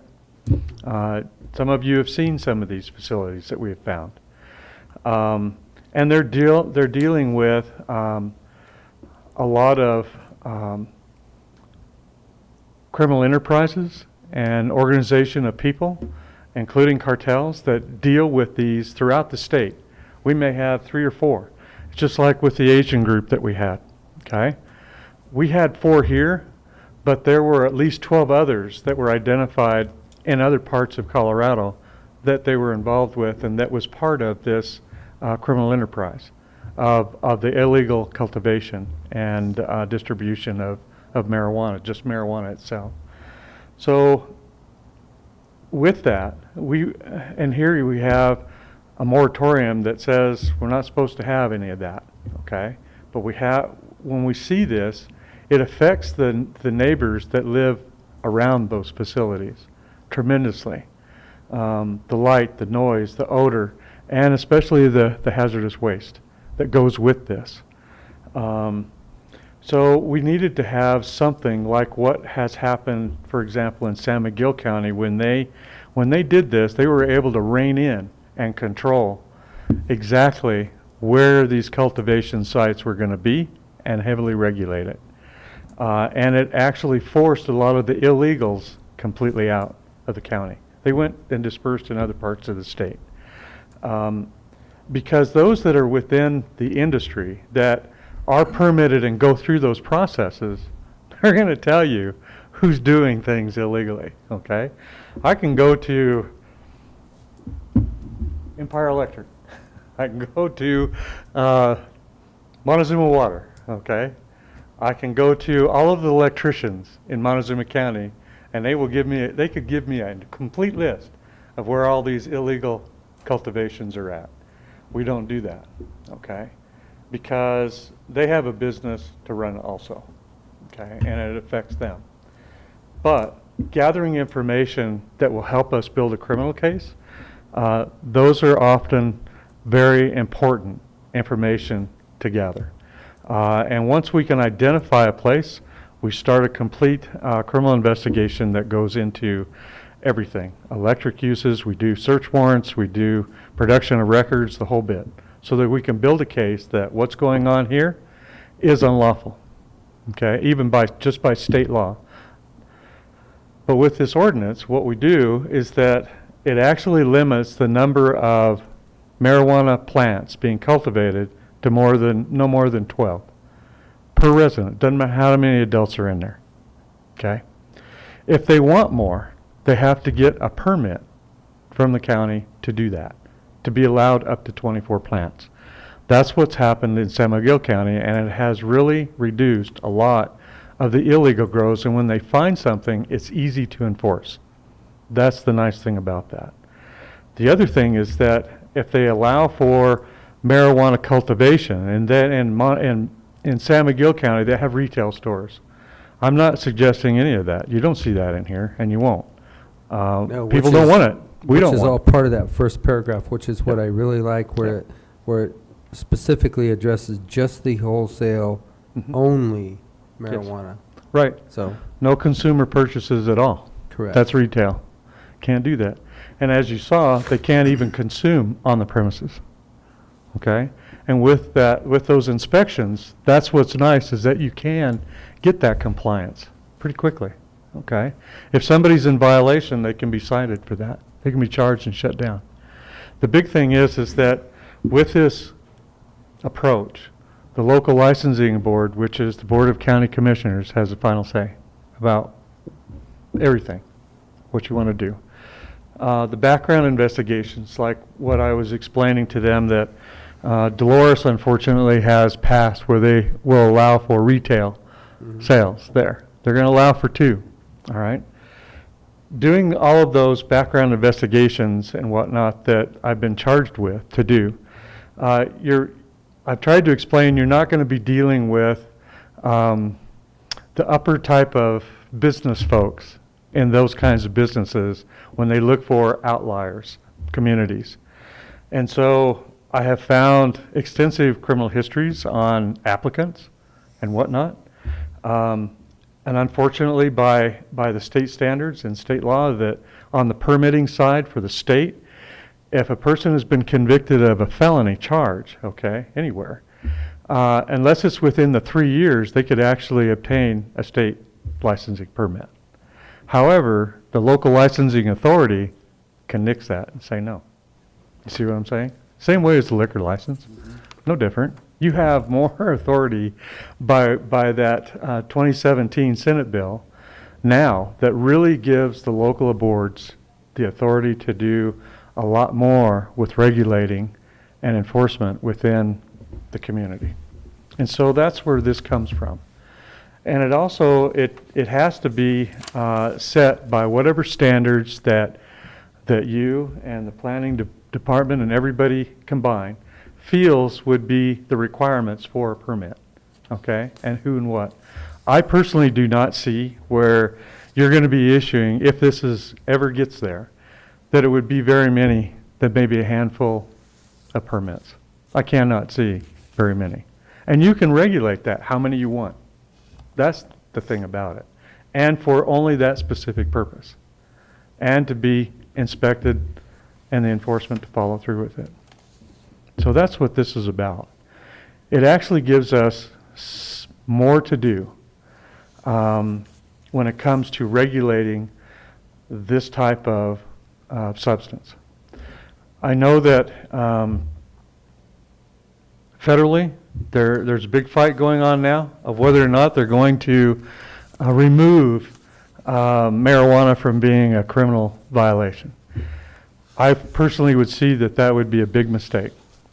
It should be up to the states, and it should be up to the local authorities to decide, and the people decide what they want. And this ultimately will be up to the people of what they want. At least it gives us some enforcement and regulation, because this is not going to go away. Marijuana is not going to go away, even though it's still coming in from the south, from our southern borders, by the tons, okay? And it's going on illegally throughout Colorado, even here in Montezuma County, every single day. So it gives us a little more teeth and the way to actually have an impact, because once, if this type of draft is approved, enforcement of that, I guarantee you, will spread. It spreads by word of mouth. It does. We see it, neighbors see it, they report it. Hey, this person is growing marijuana next door to me. I can smell it. Okay. What okay. happens if they report that now and there's a moratorium on it, so they shouldn't be growing any? Sure. But if Well, they have they more still than, can with it this depends on how thing. many adults are in there and how many plants they have. So, but I mean, just what would happen now, say? We do knock and talks. Yep. Okay. We do compliance checks. You bet. That goes on all the time. Yeah. But Because it's still legal to have 6 plants, correct? Per Yeah. person. So they unless can, you restrict it by this. Yes. correct, that, Yes. which is, yeah. Yes. Okay. Because So if my you restrict cousin it, you can. brother's plants are at my house, and my other cousin brother, and, yeah, I Yeah. got 60 plants. Yeah. Just what exactly is going on in your family? Cousin No. brother's got hemp plants. I think so, yeah. Well, he was a hemp grower, so there you go. Steve's gonna be at your house for dinner. Now it has actually come, and really another thing that throws into this is that we have to be able to identify between actual marijuana with THC levels compared to hemp, okay? And we do have field testing ability to do that now. However, there's so many checks and balances to make sure that when we do something, we have to go through different types of state, through the Department of Health, through marijuana enforcement, to make sure that what this is actually illegal marijuana, illicit marijuana, and not hemp. Make Well, sense? they're Because they both look and smell the same. Yeah. And there's nobody growing any hemp anymore, so. Well, I mean, I don't know if there is, I don't know if there is or not. There's not a market for it that I know. Yeah, It's there's kind of no tanked, but market for it. maybe there is. I know that there's a It's gentleman. all hemp when you ask, huh? Yeah, right. Well, yeah, true, right? With some of them, that's true. And it turned out not to be. So it's like the hemp production up at PN 145. He may still be growing hemp, okay? And we know that that is hemp because we go by and check. And so, but it doesn't mean that, just like I've explained the last couple of years when the hemp thing came about and was allowed to be licensed by the Colorado Department of Agriculture, there really was no follow-up inspections by them. They didn't have enough people to do any of that. So we had to make sure of what we were dealing with, and because the hemp was allowed to be permitted now by the Department of Ag, we had illicit marijuana growers getting permits to grow hemp, and it's not hemp, it's marijuana. We knew this was going on. Several cases last year were that way. So it's one of those things that it takes some time, but you know what, with something like this, it makes it a lot easier to enforce. It really does. And that's what we want to do, is to give an option to at least have some better teeth when it comes to regulating and removing the illicit manufacturers of marijuana and distribution to those that are actually permitted under this ordinance or whatever the county commissioners would like to do through what the people want to see. Make sense? Okay. So with that, Shaq and I, as we were sitting on an airplane in several airports last week, we had the opportunity to go through this whole draft.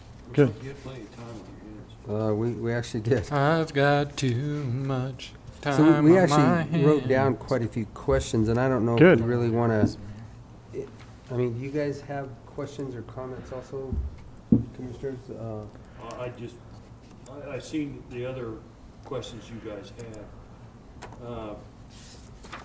To go into it, Section A, proposed section, purpose of this section, it says not retail sales to consumers in unincorporated areas of Montezuma County. Mhm. And I agree with that. And I have that question, but in the first paragraph, it specifically states that it would only be for wholesale Right. and not retail. So Exactly. as you go back into your draft, There's a retail, there are retail sections in here, so why is that in there in that regards? You're talking about the recreational Page marijuana 5. cultivation? Yep. there's a heading called retail marijuana cultivation facility. Yes, that's because that's the title of the permit.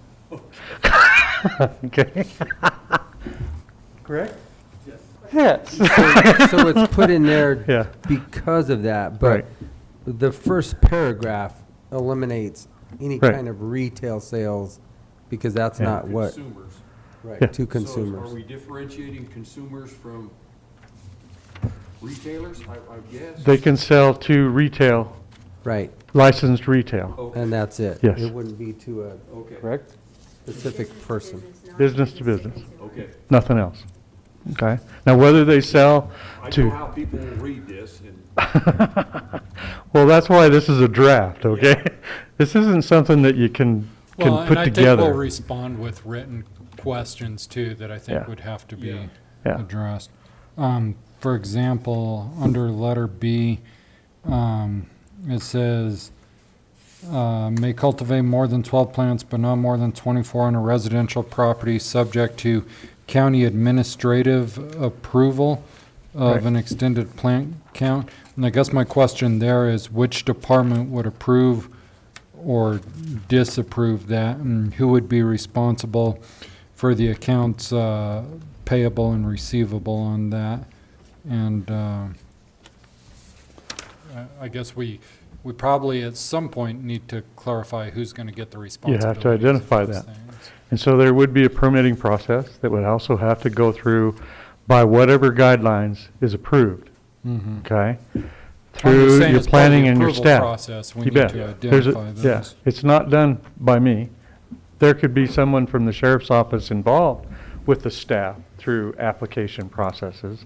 And I would certainly ask that if there's any cultivators, okay, that because that is a special permit that would be issued, that at least thorough background investigations would have to be done with who the applicant owners are and their financial interest owners. And, Yeah, I mean, no different than a liquor I'm gonna license. ask a question that has no answer, but in your speculative mind, what do you think we would see in a year's time for applications? 1, 2, on the outset, we might see 6 to start with, and then we're done. And you can whittle down to whatever you want. Yeah. Yeah, it's whatever is approval by whatever staff is created to go through an application permitting process that is then presented to the Board of County Commissioners. Yeah. But this ordinance is pretty specific also to what is even, I mean, residential properties are not eligible. It basically is gonna have to be an internal grow, and that's Exactly. basically it. Exactly. So it's Yep. pretty specific as far as land use, what could and could Mhm. not be Right. And then- even Exactly. presented. Well, yeah, and, you know, questions keep popping up. We're gonna change use, we're gonna change zoning, I mean, the whole ball of wax. So on page We're 3, gonna have special permits? under, clear at the bottom of the page, under item number 5, the very last paragraph. Mhm. Where it says Montezuma County extended plant count fee may be charged, when I was looking at some of these other counties, it is charged, it will be charged, it's not a may, it Sure. is charged. Then change the So- word, or just take may out. Well- Will be, yeah. That's what I did. I mean, this was written in a draft form that gives you the options to write it however you want. Yeah. So in all fairness then, Don, you haven't seen this at all? So we'll send this to Don also, because I'm sure that there's gonna be some planning questions in here as far as, you know, the specifics of what is even eligible. Exactly. Anything legal would have to go to the sheriff's department. Correct. Planning's not No, involved. right. It's just if somebody, Background checks. no. Right. Yeah, that's all the sheriff. Mhm. Yeah. But there might be some public hearing stuff in there Mhm. because somebody may, Yeah. you may go to a commercial from residential unless somebody does an AR-35 grow, and I don't see that. That would be under a cultivator's license, which still wouldn't be planned. Right. Mm-mm. It's just gonna be the specific use. There's something in there that could affect you or may not. But you have to see it first. Some of my questions got answered during the presentation about whether it would go through the clerk's office or whatever. It sounds like we're gonna need another Jerry if the commissioners were to approve this, but. Do you Another want what? Another Jerry Frizzell who presents the liquor licenses. Mhm. You pronounce Sure. it jury, not Jerry. That's what I thought he said it was jury. I'm like, what? Wow. But I guess part two, are we gonna plea bargain all this down when it all goes wrong? Are we gonna Are you, actually- you're asking me because I'm not the district attorney? Well, And he just somebody left. needs to- Yeah. if we're Was he gonna coming do it, back? Then there's no get out of jail free card as far as I. That's where these guys get in this. Well, This is where I've already had this in a meeting with the district attorney. Okay. He, in fact, he's unfortunately had to leave, but he would have told you that he's all for this. And he will prosecute, whether it be a county ordinance or whether it be a state charge, okay? So, that's what he told me just a few days ago when we met about this. He's read it, reviewed it, that's why his name's in here. My biggest concern is, can we generate enough income off of this thing to hire all the extra help it's gonna take to? Well, I don't know that I'm asking for any extra help right It's now not at gonna all. really, it's not If we gotta gonna have another clerk. facilitate, I think what I just heard through the presentation, all of the permitting and the registering or the licensing goes all through the state, correct? So all the permitting goes through the state. well, it's a licensing two-step through the state. licensing procedure. We gotta have a licensing in I understand county, that, but too. it depends on what we wanna create. You can, you can Could be- also charge for permitting, Right. yes. You bet, and you can charge per plant on the extended plant count. Correct. You can do whatever, And who's gonna be that law responsible allows. for those accounts receivable? yeah, 'Cause you that's set all that work. amount. You do. And then also, and again, I'll submit written questions, but,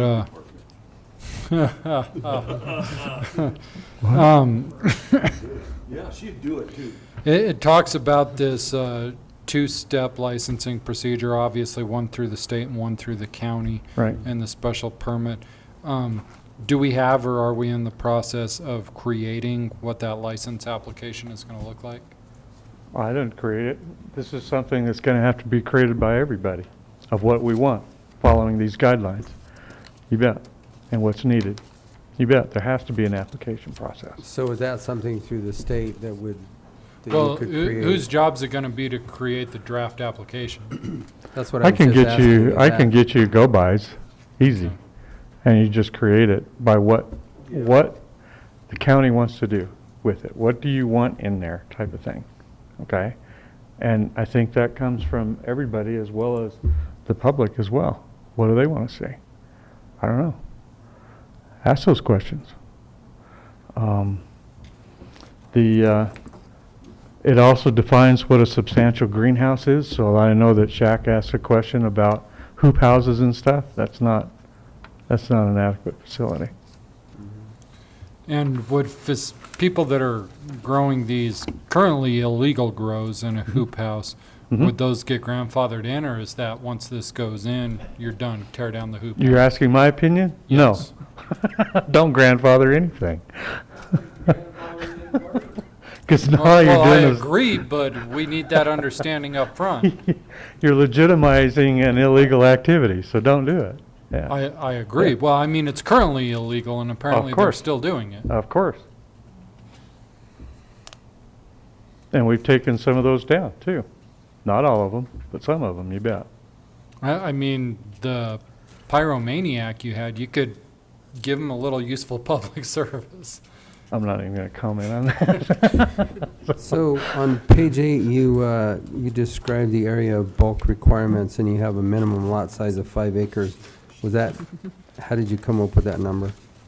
That was a number that, by looking at some of the other county restrictions and regulations, they came up with that of having a maximum amount of footage that should be used, and nothing less than that. So that gets away from the storage shed. Does that make sense? Yeah. Okay. And then it says the maximum size of a proposed building or greenhouse is only 3,000 square feet? Mm-hmm. Well, 3,000 square feet, it's a lot of space for is. 24 plants that you're reading about. Well, that would be for It would be- your that would be for your cultivation license. Right. Okay. And however many plants you want to allow, that's up to you. And what the fee would be set per plant, that's up to you. Mhm. And understanding what the retail market would be, okay, of what the production of a single plant would be, is something you need to take into consideration. Okay? Is it based on a percentage of what the production is? It can. It's up to you. It can be based on. You know, when we started out with this, it was every marijuana plant was considered to be valued at $10,000. Right. Okay?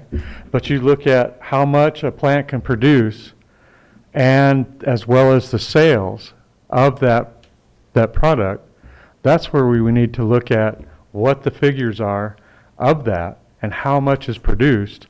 That can easily be given to you as far as those amounts. I think you guys even have some of those figures of what those go for, what it's sold for. Yeah, Okay? because it would We be, don't have any idea. Maybe. Yeah. We have just the presentation that was given to us that we asked the question of what You know, Shaq's the gonna have to take, potential is. yeah, he's gonna have to take down his hoop house, but I don't think he's. So the other thing on your setbacks too, on the same page, page 8, which, because setbacks are obviously part of land use, Mhm.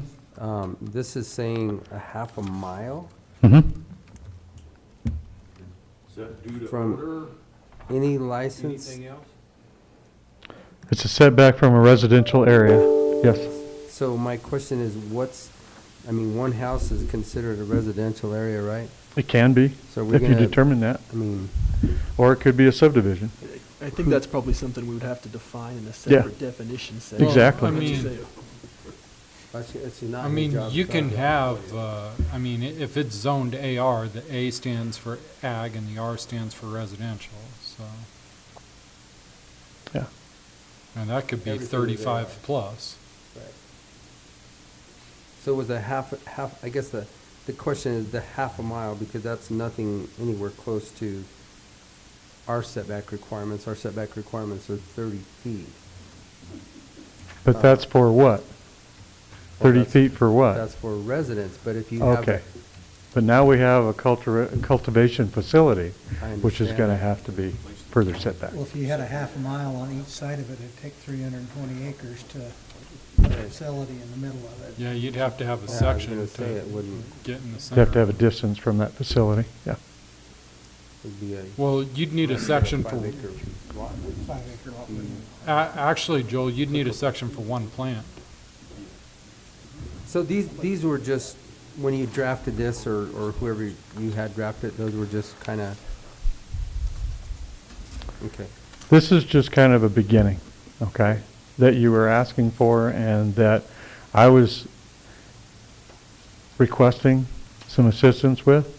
This is just a beginning. This is a process that's going to take some time with a lot of input from a lot of people. And it can actually come up with something that would be acceptable. Because right now, as far as the illegal operations that are going on, there's no regulation to it other than what we can make case-wise. That's the problem that we have. My biggest concern is I don't think the people that are doing it illegally are gonna run out and buy a license to do it, right? Nope. But you know what? It's a whole lot easier to identify those people, isn't it? Because like I We've said, already those got that... them identified, they're all doing it illegal. Yeah. So they're identified. Yeah. But those that have a permit, those that have a license to do that, are the ones that have the ear to the industry anyway and what's going on illegally. They do. Along with everybody else that I just mentioned. Yeah. Yeah. But right now, it's all illegal. Yeah. In the county. I mean, in the city, it's not, but in the county, it's all illegal right now. Well, actually, it's not illegal because you still have by the state statutes. Yeah, your they 12 can still plants. grow, right. 12 So it's not plants. illegal. But having a large-scale cultivation facility is illegal. Correct. If you have 50 plants right now, it's illegal. Well, I think that's what his point is Yeah. that he said it's my brothers, my cousins, my mothers, my Yeah. whoever, and Yeah. that's the issue he's running into.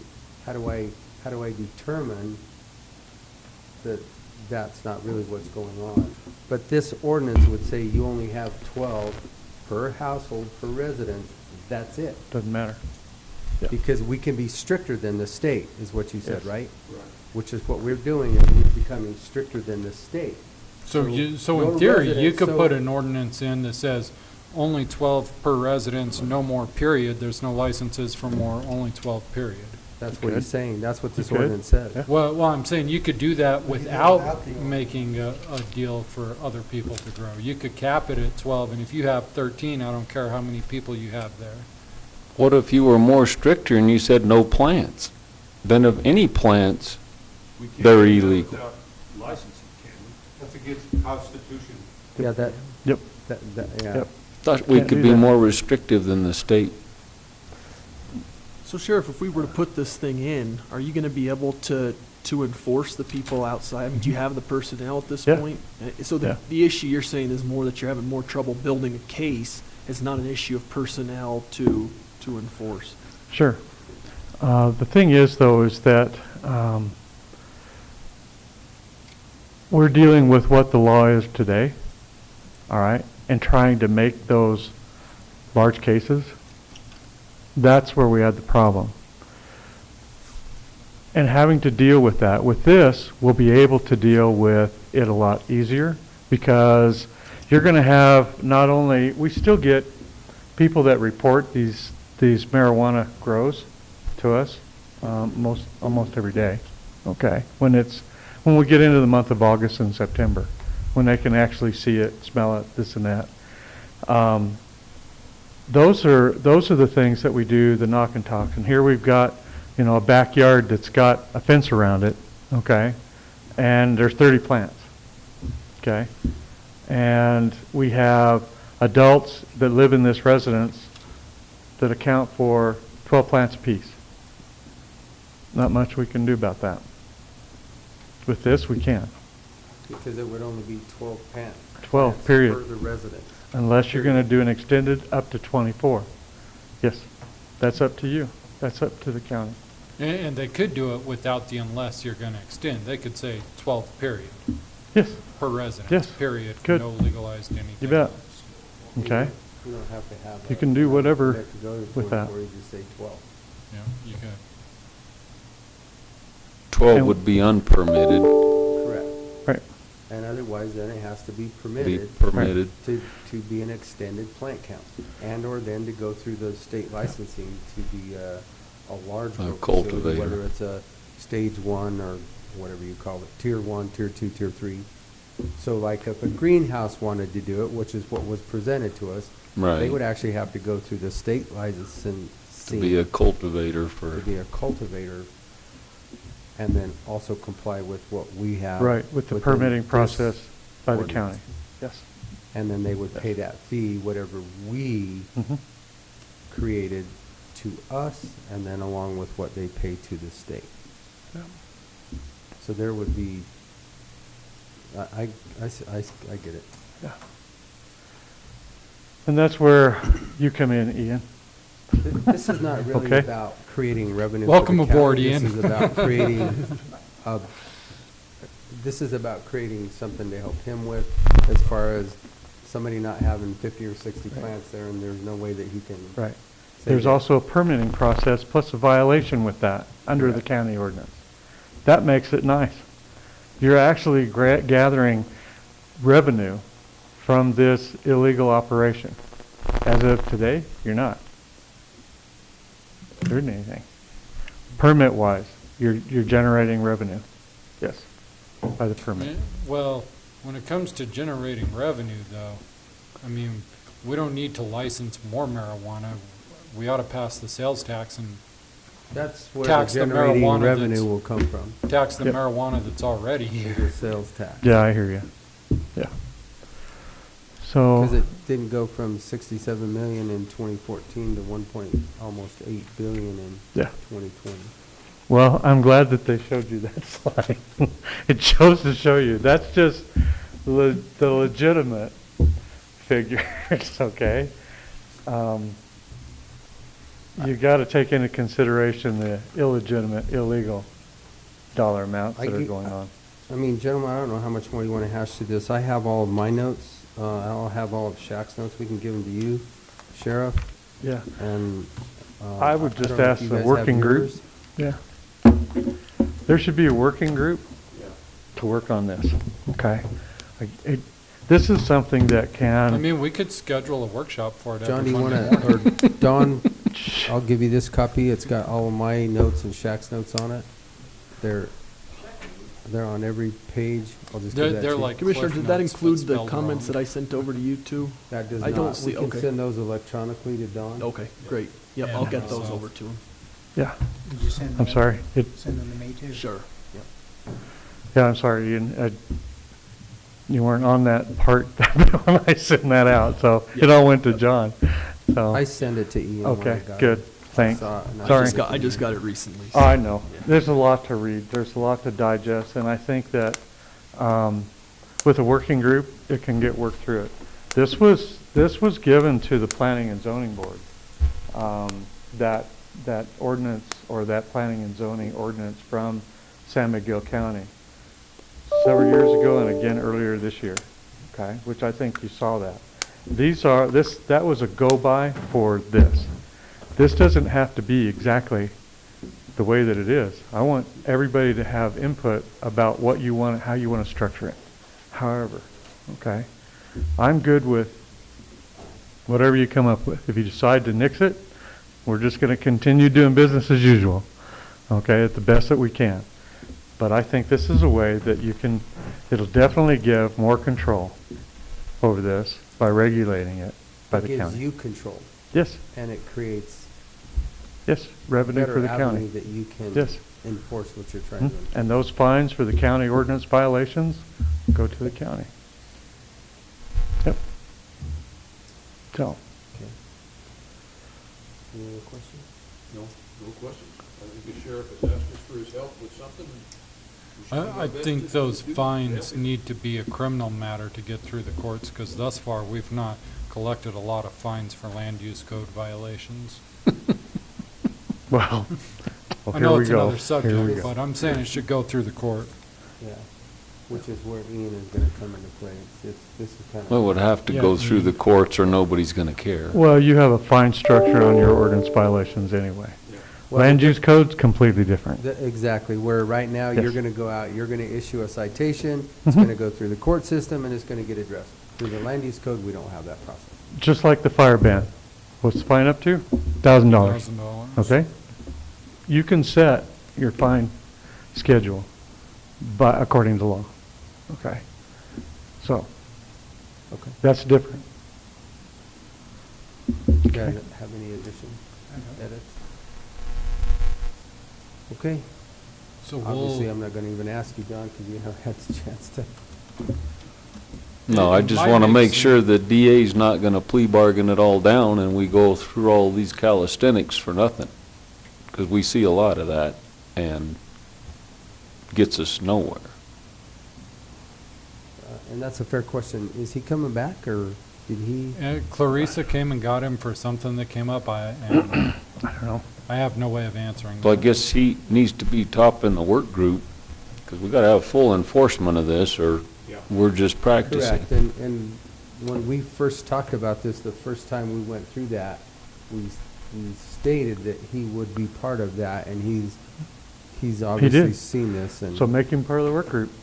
Yeah. He has seen this, and he agrees with it, and he's told me that he'll prosecute it, no matter what, whether it's a state or whether it be a county ordinance, doesn't matter. I think it's just tricky because, I mean, it sounds like there's a lot of grows that you talked about with 30 plants, 40 plants. There's a We're lot. talking about putting this in, and all of a sudden, we're going to have a lot of people to prosecute. It's going to Yep. be more work for the DA, Well, conceivably. I mean, I'm not saying hey. it's not possible, it's just a consideration. No more than where we've got an increase in crime already, Well, so. then I guess it's time to go to work. Let's do it. I think that's what you're saying, Don. Yeah. Does anybody have this? If we're in- serious about it, then we're serious about it. No slap on the hands. So if it's over the 24 plant count, if that's what we decide on, then that's what it is. Yeah. I mean, certainly, that's the deal. It's just a I matter of- mean, well, I guess I'm still confused. I thought the state law was already 12.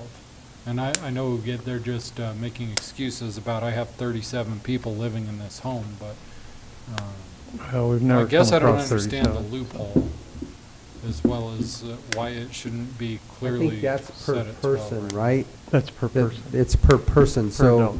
if I have.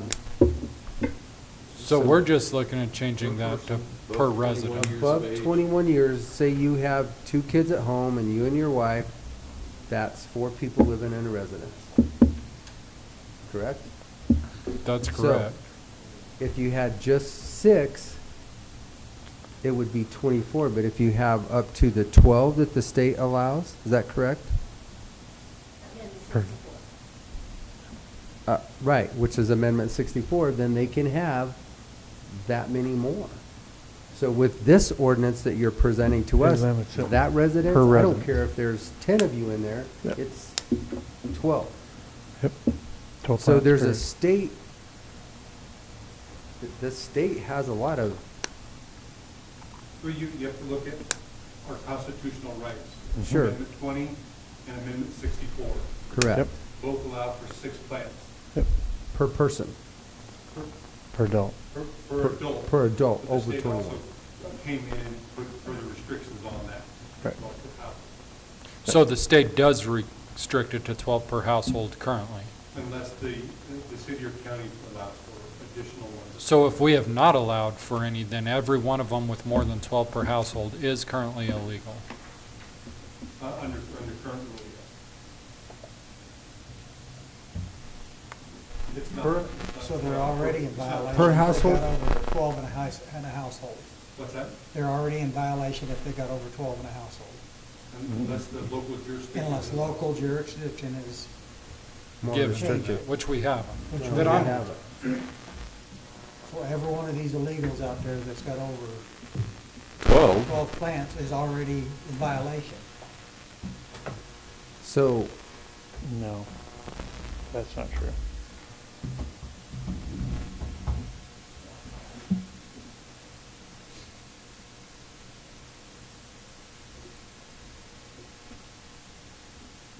What amendment restricted it for the state? Well, we're just going by Amendment 20. and Amendment 64. That's medical. There are constitutional Yep. rights on there. Right. Which allow for 6 plants on the medical side for Amendment 20 and 6 plants for Amendment 64. So that's the 12 plants. Per residence or per person in the residence?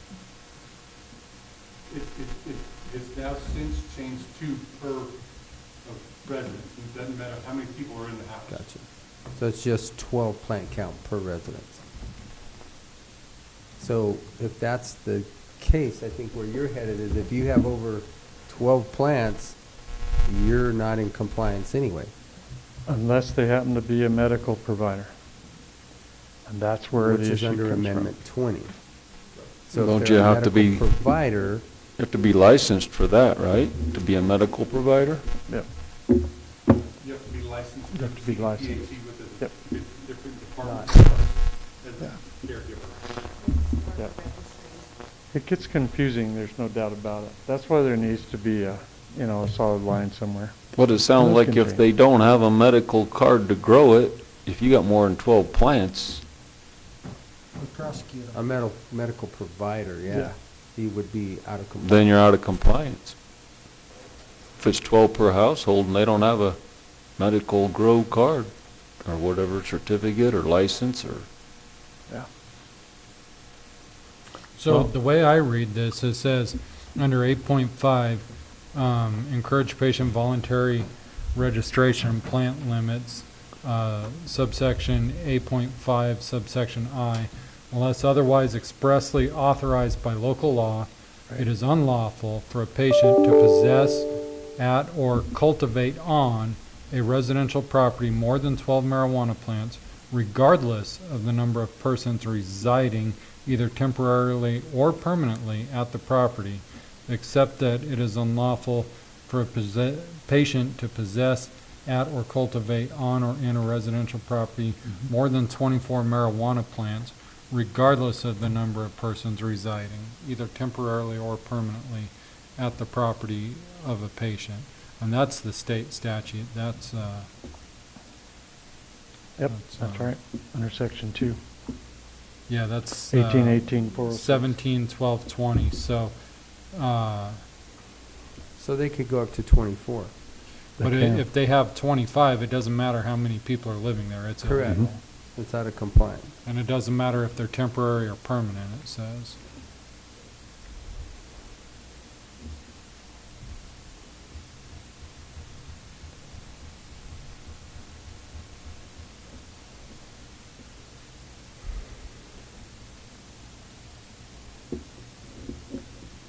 Yep, so, something to look at. how do you get registered as a patient? Go see a doctor. Get a You, doctor to Is you that what go you're see a gonna do? doctor and say you've got a hangnail and you need some weed for the rest of your life. I couldn't tell you. Okay. So I've heard. Doctor's name is Feel Good. I thought it was So, Burnside. So if we limit it to 12, then are we, it's more restrictive than the state. can you still do that with a patient? There would have to be an Otherwise, I exception. mean, if you can go to 12, That's like- medical law, Ian. Depends on what, yeah. I'll have to do some more looking at it, honestly. Yeah, I can't answer that Good question. comeback. I'd recommend going to 0 if you can. Then you don't, there's no doubt. It's cut and dried. No plants. Here again, That's a that's where it says violation of your that's constitutional right. constitutionally illegal. that I you know. can't. What, I know. I It's- guess, That's why I said it's not gonna Ian, go away. Get to work. Yeah. Leave me out. I'd say if we can be more restrictive, I don't get why we can't be more restrictive from that regard. You can only be more restrictive up to 12. That's what they Okay, I'm only 11. Okay, That's You why I okay? don't get it. we'll just go on a working group. Yeah. Okay, thanks, guys. Okay. Appreciate it. All right. Thank you. Thank you, sir.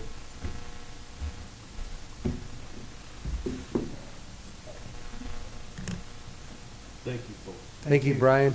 Rachel? Thank you. Nice to meet you.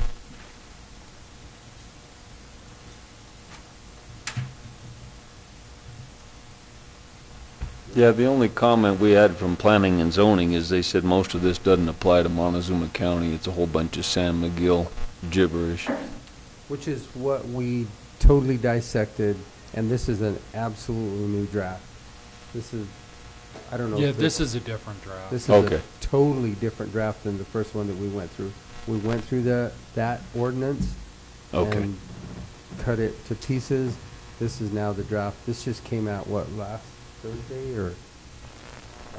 Okay.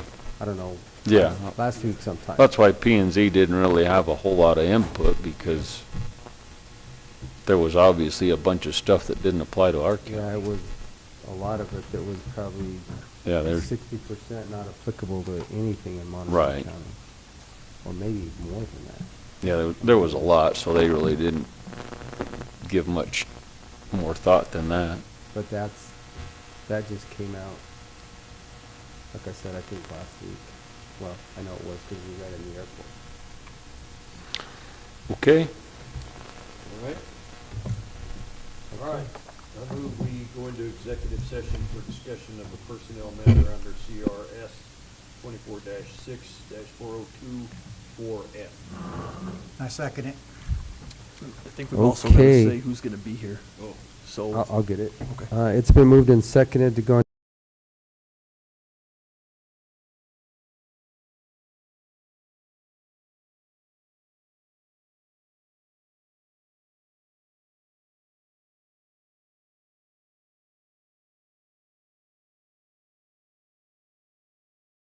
Valeria Stevenson and clerk and recorder Purcell. All those in favor? Aye. Aye. what'd you say? No, we don't. This is personnel matters.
Right. Okay, YouTube is live. I would move that we come out of executive session. Second. Okay, it has been moved and seconded that we come out of executive session, and just for the record, we did also have two additional personnel in the executive session. Ed Millard and Randy Carver should be added to the docket for the executive session. So, all those in favor? Aye. Aye.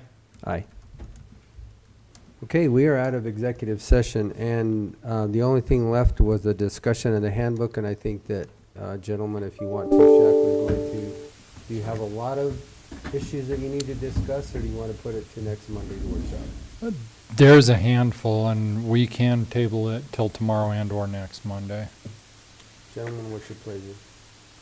I can't be here next Monday, so I'm going to be in Denver. Okay. All right. Let's get her did. If you want to do it tomorrow, we can do it tomorrow. Still can't make a decision, but. You hold on to this. Huh?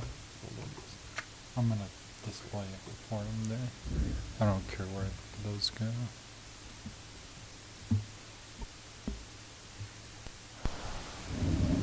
So are these conversations that you've had with HR?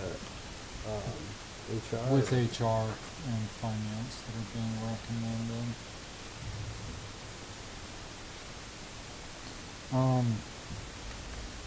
Some of these are just, matter of fact, we need to change.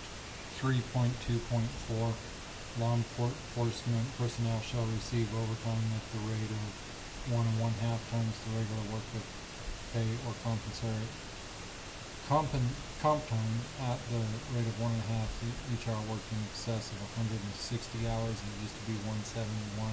We're not even doing it that way anymore. 3.4, the paydays, we switched well over a year ago from monthly to bi-weekly. I think those are changes that are pretty easy. On this section here, under vacation leave, it says that employees shall not accumulate more than the following unused vacation. Wait a minute, Shaq, I got a question on that. When you're pushing them back to 160 hours a week, don't they comply with the FLSA?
It's on Can you hear me now. now? Yeah. All right, so for any of the banks to cash it, it has to be made out to cash. Since the Fair Board doesn't have a checking account with actual individuals on it. Right. So- So which bank is going to cash it when it's made out to cash? We could use one of the county's banks, whatever bank you guys bank at, take it to there, cash it, get the 2 signatures of, you know, me and Alan, president, treasurer, to cash it. Well, how do you endorse a check that's made out to cash? Just you endorse your name.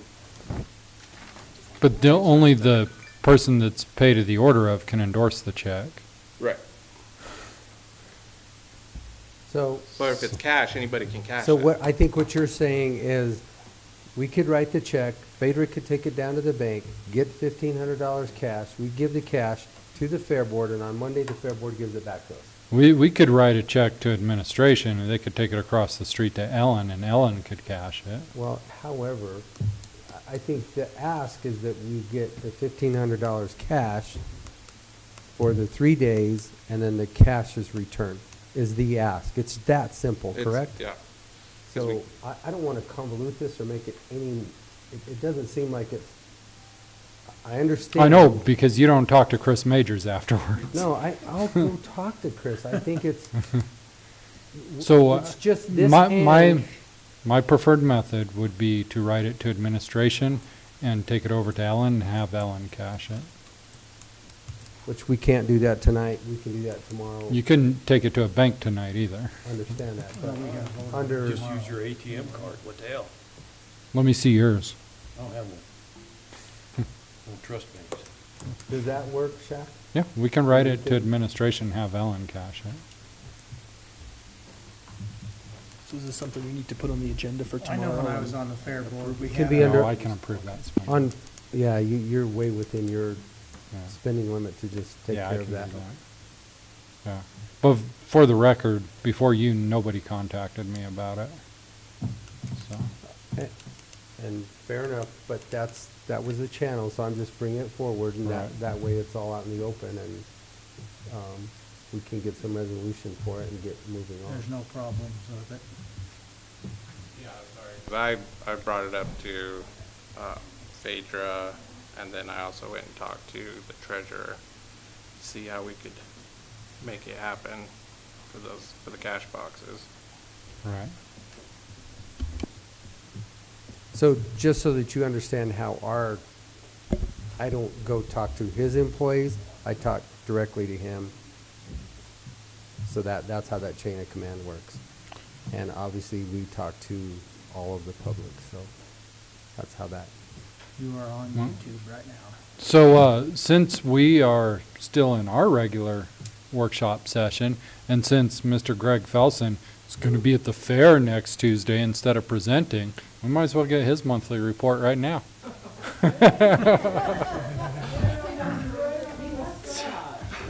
There's lots of room under the bus. Come on, Jack. Come out to County Fair. We're going to love to see you out. You got to be at the mic. We're on YouTube still.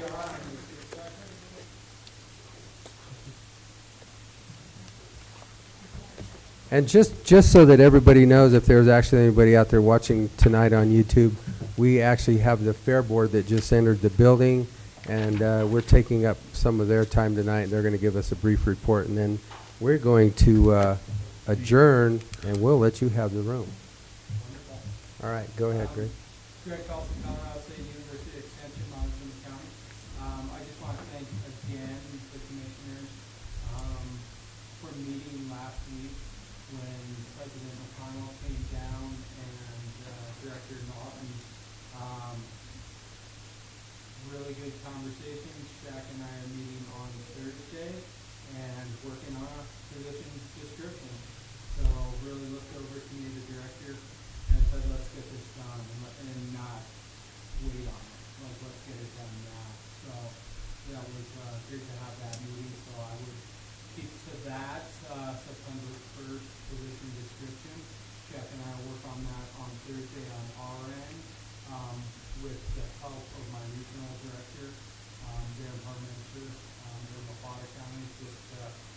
sure all logistics are lined up, onto that. And so, that's that one report. I'm really excited to continue, the great work with Buffalo Community College and CSU Extension. That was another big meeting coming down as we're looking to have that be a career pathway for people in agriculture. So you could do 2 years at PCC and then online and get bachelor's degree through CSU Extension. I think as we see with all the emails Jackson's sending me lately with changing demographics and people moving into the area, we need to be prepared for workforce development skills and training our local people to take over a lot of those positions and new opportunities in our area and keep agriculture strong. We know the dire situations that we're in with the drought and have to adapt to that. And so we need to educate people and also train the next workforce to keep our land and people on our land strong for many years to come.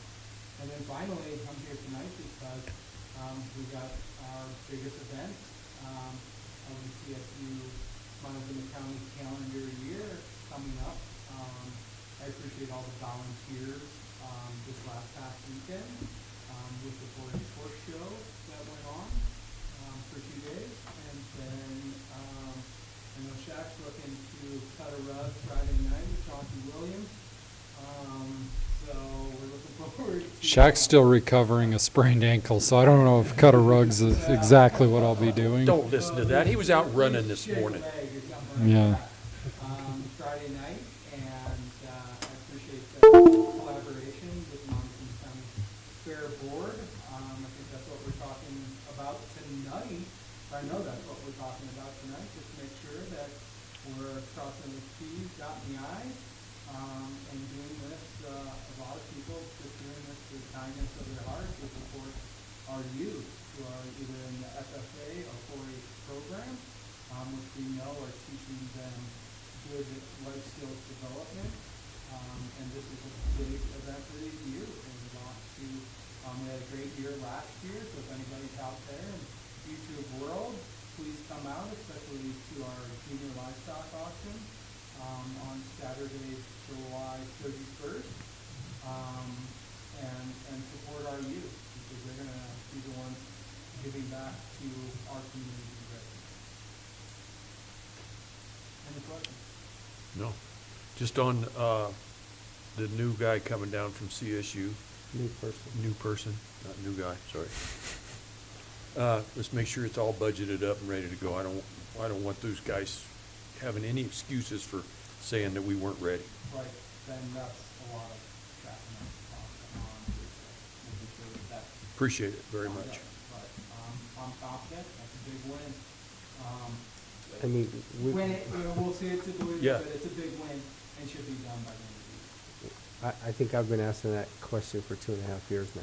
Exactly, and you're rightfully so to do that. And everybody in the community's been asking it for 11 years. Yeah. Well, he became part of the community 2.5 years ago. Only one year. So, well, thank you, I appreciate it.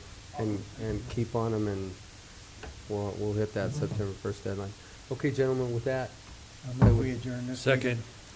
Okay, it's been moved and seconded that we adjourn the workshop of the Board of County Commissioners for July 19th, 2021. All those in favor? Aye. Aye.